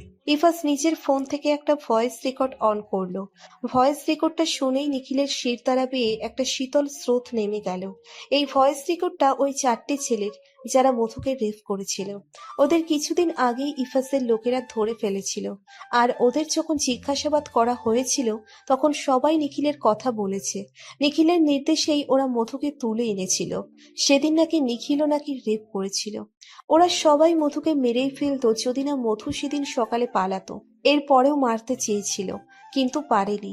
ওই দিন সব জানার পর ইফাজের মন চেয়েছিল ওই মুহূর্তেই নিখিলের চরম মৃত্যু দিতে, কিন্তু নিজেকে কন্ট্রোল করেছিল। তবে ওই 4 জনকে ইফাজ জীবিত ছাড়েনি। ওদের সাথে তেমনই করা হয়েছে যেমনটা ওদের প্রাপ্য। ভয়ে নিখিলের মুখ এইটুকু হয়ে গেছে, কপাল বেয়ে ঘাম ঝরছে, চোখ নিচের দিকে স্থির, মুখে কথা নেই। অবশ্য অপরাধ ধরা পড়ে যাওয়ার পর অপরাধীর মুখে আর কোনো কথাই থাকে না। ইফাজ নিজের চেয়ারে বসে শান্ত গলায় বলল। কেন এমন করলি নিখিল? নিখিল ভয়ে ভয়ে ইফাজের দিকে তাকালো। ইফাজের দৃষ্টিতে ক্রোধ। নিখিল ঢোক গিলল, কিন্তু কিছুই বলল না। ইফাজ আবার বলল। মধুর সাথে কি শত্রুতা ছিল তোর? কেন এমন করলি? কেন এতদিন এই নোংরা খেলাটা আমার সাথে খেললি? নিখিল তারপরও কিছু বলল না, চুপ করে রইল। এবার ইফাজ রেগে ওর গলা চেপে ধরল। ইফাজের চোখে মুখে হিংস্রতা। দাঁত কটমট করে বলল। জবাব দে, আমার চুপ করে থাকবি না। নিখিলের চোখ উল্টে নিঃশ্বাস বন্ধ হয়ে যাওয়ার উপক্রম। হাত বেঁধে রাখায় বাধাও দিতে পারছে না। 8 সেকেন্ড ধরে রাখার পর নিখিল অতি কষ্টে বলল। বলছি। নিখিলের কথা শুনে ইফাজ ছেড়ে দিল। ইফাজুর গলা ছাড়তেই নিখিল কাশতে লাগলো। আসলে গলার মধ্যে চাপটা অনেক জোরে লেগেছে। কাশি থামলে নিখিল হাঁপাতে হাঁপাতে বলল। তোর সাথে আমার কোনো শত্রুতা নেই, আমার নেক্রোফিলিয়া আছে। মৃত মেয়েদের শরীরের প্রতি আমার আকর্ষণ, কিন্তু মধুকে আমার জীবিত মৃত দুই অবস্থাতেই চাই। ওর মতো শরীরের অধিকারী আমি আর কাউকে দেখি, ওকে দেখলেই কামনা। নিখিল নিজের কথা শেষ করতে পারল না। আবারও ইফাজ ওর গলা চেপে ধরে বলল। তোর বাচ্চা, আমি তোকে মেরে ফেলবো। বহু কষ্টে ইফাজ নিজেকে কন্ট্রোল করলো। নিখিলের গলা ছেড়ে দিল। নিখিল আবার কাশছে। তারপর কাশি থামতেই বলল। আমি মধুকে অনেক আগে থেকেই চিনি। ওকে আমি কাছে পেতে চাইতাম। প্রেম করে কাছে পাওয়ার চেয়ে আমি সরাসরি পেতে চাইতাম। শুধু এক রাত, তারপরে আমি ওকে মেরে ফেলবো এবং ওর সাথে থাকবো লাশ পচে যাওয়া পর্যন্ত। এমন অনেক মেয়ের সাথেই আমি করেছি। মাঝে মধ্যে মর্গেও যেতাম। মর্গের দারোয়ানেরা আমার লোক ছিল, তাই সমস্যা হয়নি। অনেকদিন একই লাশের সাথে আর ভাল লাগছিল না, তাই নতুন কাউকে প্রয়োজন ছিল আমার।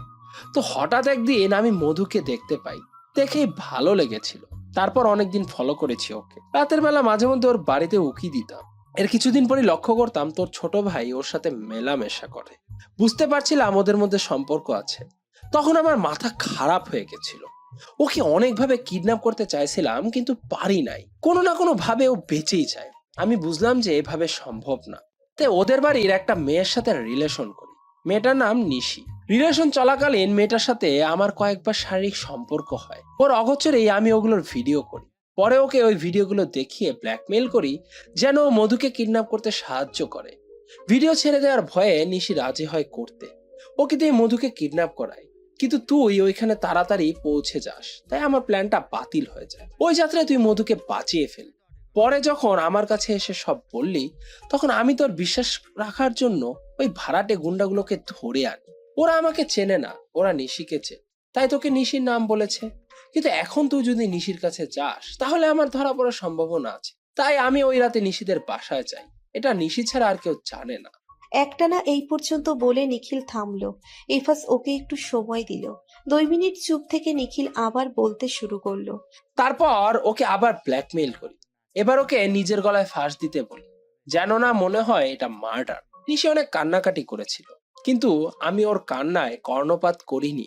ফলশ্রুতিতে নিশি নিজের গলায় নিজেই ফাঁস দিল। ওর মৃত্যু নিশ্চিত করে তারপর আমি চলে গিয়েছিলাম সেখান থেকে। ওই দিন রাতেই তুই আমাকে নিশি নাম্বার টেক্সট করেছিলি ওকে খোঁজার জন্য। আমি 2 দিন খোঁজার নাটক করে পরে তোকে জানিয়েছিলাম যে নিশি মারা গেছে। এরপর সন্দেহজনক কিছু ঘটেনি। এর মধ্যেই মধুকে কিডন্যাপ করতে না পেরে আমার চোখ অন্য মেয়েতে পড়েছিল। এরপর ওদের সাথেও তাই করেছি। এভাবেই চলছিল, কিন্তু হঠাৎ করে একদিন মধুকে আবার রাস্তায় দেখে আমার আবার মাথা খারাপ হয়ে যায়। 2-3 দিন ওকে ফলো করি, টার্গেটে রাখি ও কখন কোথায় যায়। তারপর একদিন সন্ধ্যায় আমার লোক দিয়ে ওকে তুলে আনি। ওর জ্ঞান ফেরার আগে ওকে আমি কয়েকবার রেপ করি।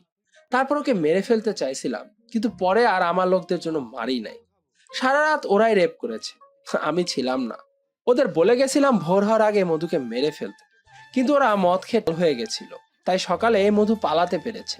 এরপর মধু পালানোর কথা শুনে আমি ভয় পেয়েছিলাম। যদি ওর কারো চেহারা মনে থাকে, তাই ওকে মারতে চেয়েছিলাম, কিন্তু জানতে পারি ও ওর পরিবার সহ বাড়ি ছেড়ে চলে কোথাও যেন গেছে। তার কোনো হদিসই নেই। আমি কিছুটা চিন্তামুক্ত হলাম। তারপর 3 থেকে 4 মাস চিন্তামুক্তই ছিলাম, কিন্তু হঠাৎ একদিন তুই ফোন দিয়ে বললি মধু লোকেশন ট্রেস করতে।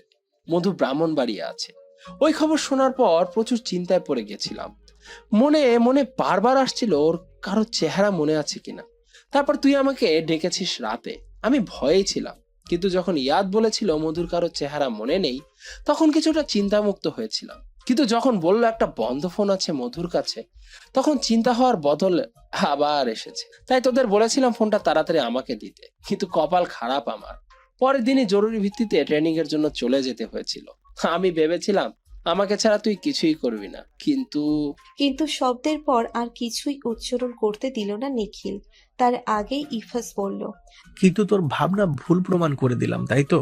আসলে তুই ট্রেনিং এ যাওয়ার পর আমার মনে হয়েছিল এটা নিয়ে বসে থাকা উচিত না, তাই ওই ফোনটা ওপেন করে ওই 4 জনের মধ্যে একজনকে ধরলাম। তারপর বাকিগুলো একে একে ধরলাম।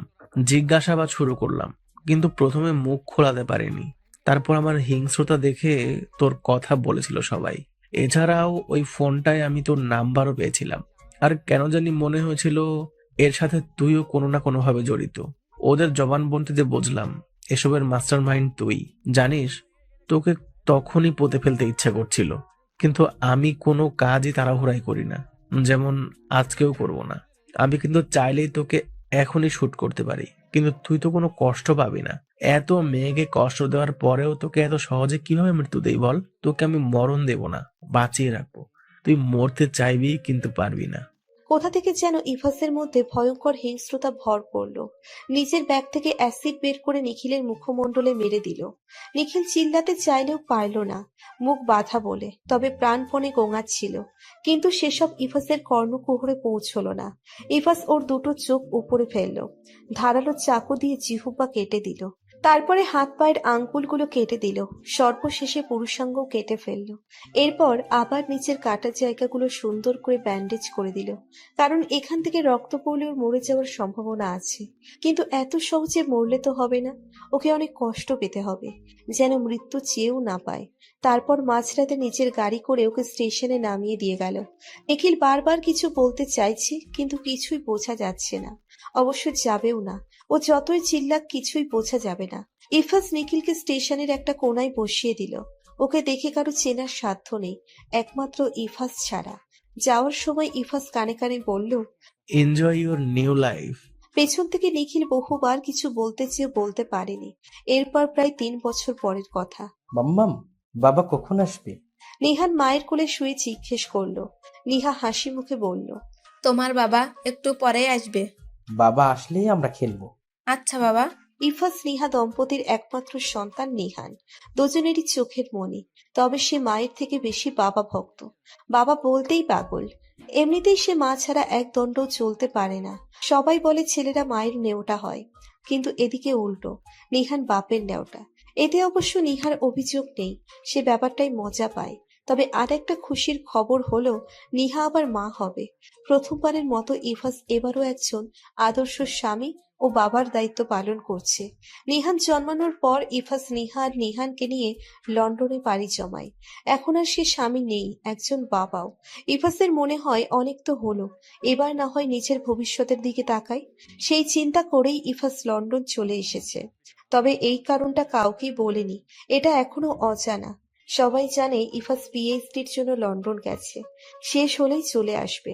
তবে এত কিছুর পরেও এখনো দিনের মধ্যাহ্নে বা কখনো রাতের শেষে তাকে খুব করে মনে পড়ে। রাত প্রায় 1:10। ঢাকায় রাত আর দিন নেই, সব সময় রাস্তায় গাড়ি থাকে, তবে দিনের তুলনায় রাতে জ্যাম কমই থাকে। আবার আজকে একটু আগেই বৃষ্টি হয়েছে, এখনো গুড়ি গুড়ি পড়ছে। রাস্তাঘাট অন্য দিনের তুলনায় ফাঁকা।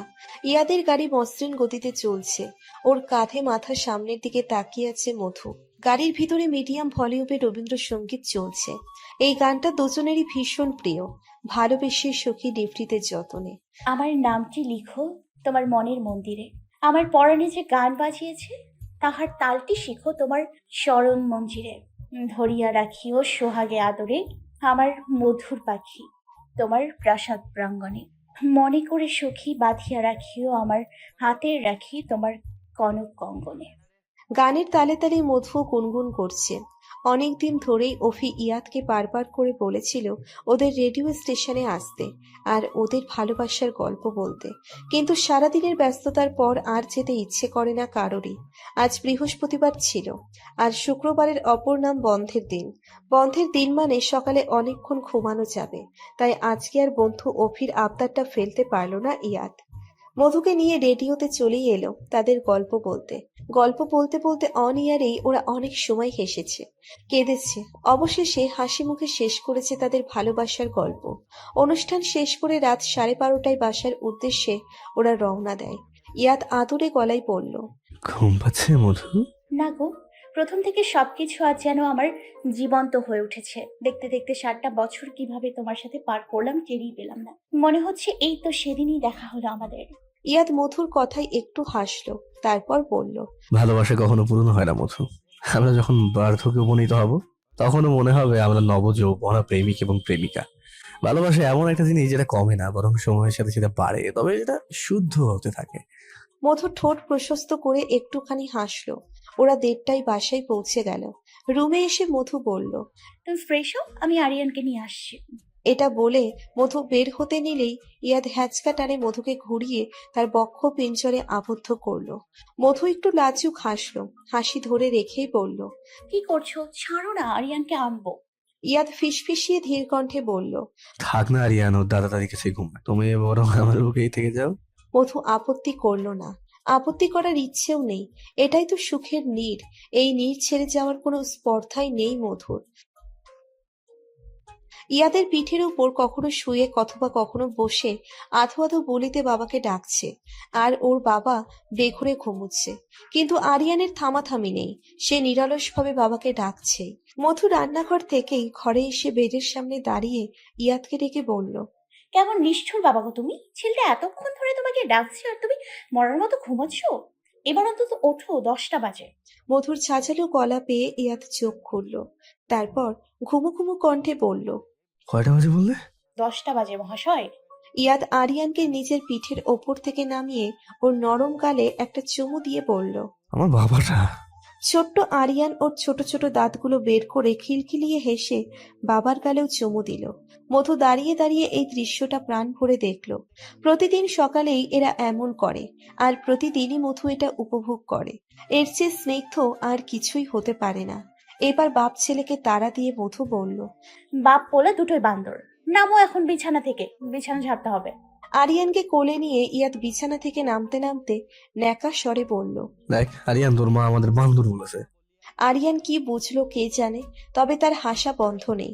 বাপের কথা শুনে আবারও খিলখিলিয়ে হেসে দিল। ইয়াদ কৃত্রিম রাগের ভান করে বলল, দূর বেকুব, তুই হাসিস কেন? বাপকে রাগাতে দেখে আরিয়ান হাসি থামিয়ে ইয়াদের গলা জড়িয়ে ধরে আবার চুমু দিল। ইদানিং আরিয়ান এমনই করে, যখনই ওর মনে হয় বাবা অথবা মা কারো মন খারাপ, তখন তাদের গালে চুমু দেয়।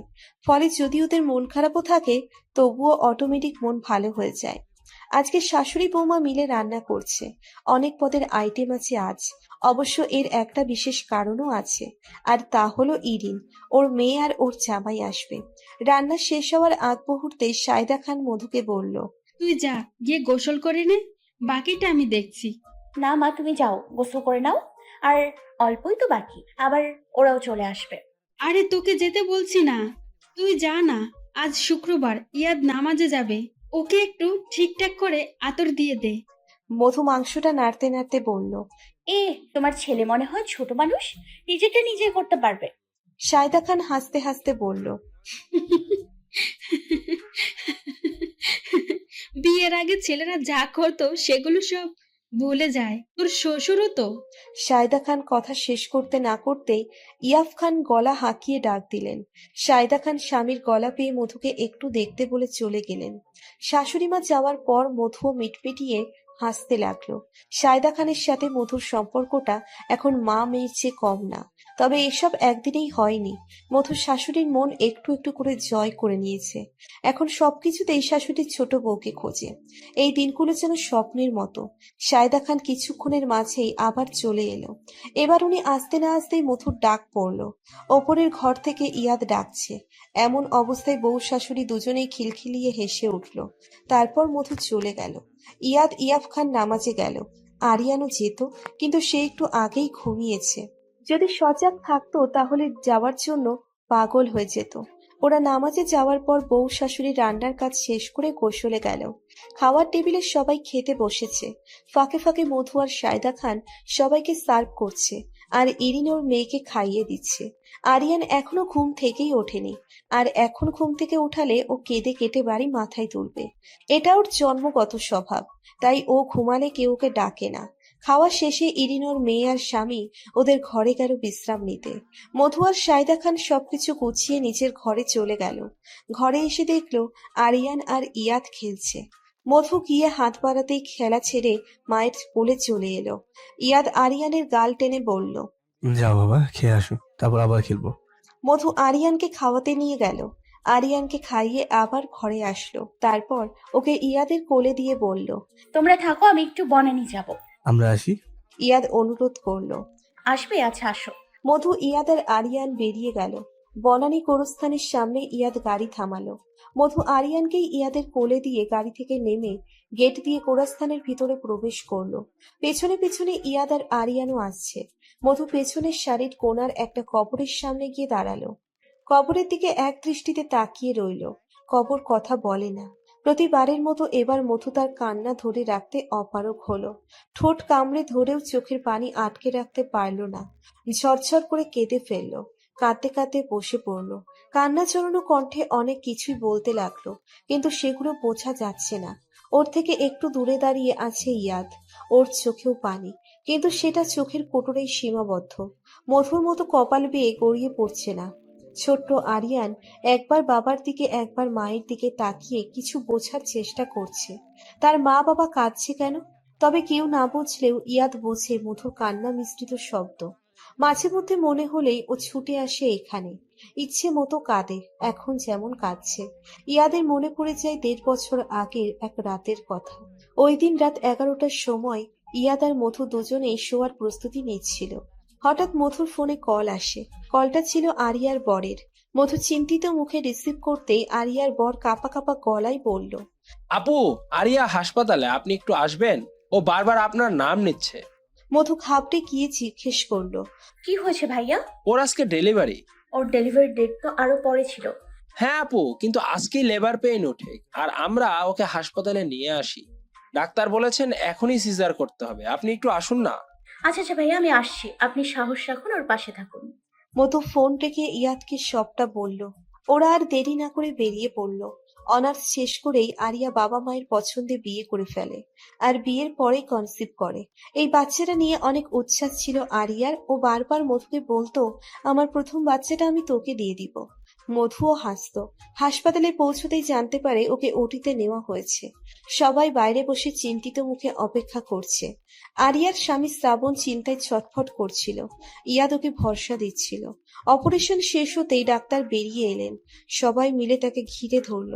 ডাক্তার বলল, রোগীর কন্ডিশন ভালো না, আপনারা দেখা করে আসুন, আর বাচ্চা ভালো আছে। নার্স বাচ্চাকে শ্রাবণের হাতে তুলে দিল। মধুর সেদিকে কোনো খেয়াল, সে দ্রুত আরিয়ার কাছে চলে গেল। আরিয়া ক্লান্ত চোখে মধুর দিকে তাকিয়ে বলল, আমার প্রথম বাচ্চা তোকে দিব বলেছিলাম, মনে আছে? আমার বাচ্চাটা তোকে দিয়ে যাচ্ছি। ওর নাম আরিয়ান রাখবি। আজ থেকে ওর মা তুই, ওকে আগলে রাখিস। মধু আরিয়ার মুখে হাত দিয়ে বলল। আর কিছু বলিস না, চুপ কর। আরিয়া মধুর হাত সরিয়ে দিয়ে বলল, আমায় বলতে দে বোন, আজই তোর শেষবারের মতো কথা বলবো। মধু কাঁদতে কাঁদতে বলল, তোর কিচ্ছু হবে না, শান্ত হ। আরিয়া কিছু বলতে নিলেই ওর শ্বাসকষ্ট উঠে যায়, পালস নিচে নামতে থাকে। এই অবস্থা দেখে মধু জোরে জোরে ইয়াদকে ডাকতে থাকে। মধুর গলা পেয়ে ইয়াদ, শ্রাবণ, আরিয়ার বাবা মা, শ্বশুর শাশুড়ি সবাই এসেছেন। শ্রাবণ আরিয়ার কাছে যেতেই আরিয়া ওর হাত শক্ত করে ধরল, কিন্তু কিছু বলতে চেয়েও পারল না। প্রাণ পাখি খাঁচা ছেড়ে বেরিয়ে গেল। পরিবেশটা কান্না মুখর হয়ে গেল। মধু ইয়াদকে জড়িয়ে ধরে কাঁদছে। শ্রাবণ কাঁদছে আরিয়ার গলা জড়িয়ে। সেই একটা রাত অনেক কিছু পাল্টে দেয়। কিছু পূর্ণতা অপূর্ণতার হিসেব লেখে, কিছু দিয়ে যায়, কিছু নিয়ে যায়। তারপর আরিয়াকে বনানী কবর দেওয়া হয়, আর ওর কথা মতো ওর বাচ্চাটাকে শ্রাবণ মধুকে দিয়ে দেয়। তবে ও এখনো বিয়ে করেনি। ছেলেটা বড্ড ভালোবাসে আরিয়াকে, কিন্তু বাবা মায়ের জোরে একটা বিয়ে করতেই হবে। কয়দিন বাদেই ওর বিয়ে। বিয়েতে মধু ইয়াত নিমন্ত্রণ পেয়েছে। মাগরিবের আজানের পর মধু নিজের মায়ের সাথে কথা বলছে। আইরিন রহমান এখন নিজের বাবার বাড়ি আছে। কখনো মধুর কাছে থাকে, আবার কখনো ভাইদের কাছে চলে যায়। আর মিলি স্কলারশিপ পেয়ে ডাক্তারি পড়াশোনার জন্য আমেরিকা চলে গেছে। কিছুদিন পরের কথা, দিনকাল সবারই বেশ ভালোই যাচ্ছে। ইয়াদের সাথেও ইফাসের সম্পর্ক স্বাভাবিক হয়েছে। ওরা কালই দেশে ফিরবে, তবে বেশি দিন থাকবে না। ওরা বছরে 2 বার আসে দেশে। ওদের আশা নিয়ে বাড়ির সবার মধ্যেই উচ্ছ্বাস। ওদেরকে এয়ারপোর্টে নিতে যাবে ইয়াদ।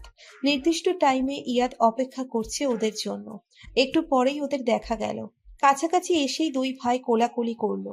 তারপর কুশল বিনিময় করে বাড়ির উদ্দেশ্যে রওনা হলো।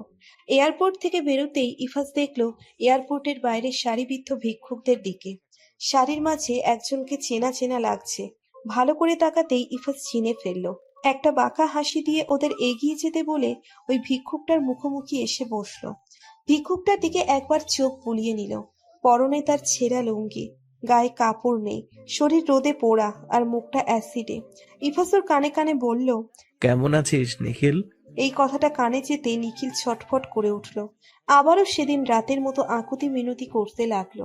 ইফাজ হাসলো, তারপর আবারও কানে কানে বলল, না নিখিল, তোর পাপের প্রায়শ্চিত্ত এখনো হয়নি। তোর গোটা জীবন দিয়ে তুই ভুগবি। কেউ আসবে না তোর কাছে, কেউ না। এটা বলেই উঠে যেতে নিলেই কাটা হাত দিয়ে নিখিল ইফাজের পা চেপে ধরতে চাইলে কিন্তু পারল না। ইফাজ চলে গেল আর নিখিল তার জায়গায় বসে মৃত্যু প্রার্থনা করতে লাগলো। বাসায় আসার পর সর্বপ্রথম না চাইতেও মধুর দিকেই চোখ চলে গেল ইফাজের। শুধু এক পলক দেখেই চোখ নামিয়ে ফেলল আর মুচকি হেসে মনে মনে বলল, ডুবে ডুবে ভালোবাসি, তুমি না বাসলেও আমি বাসি।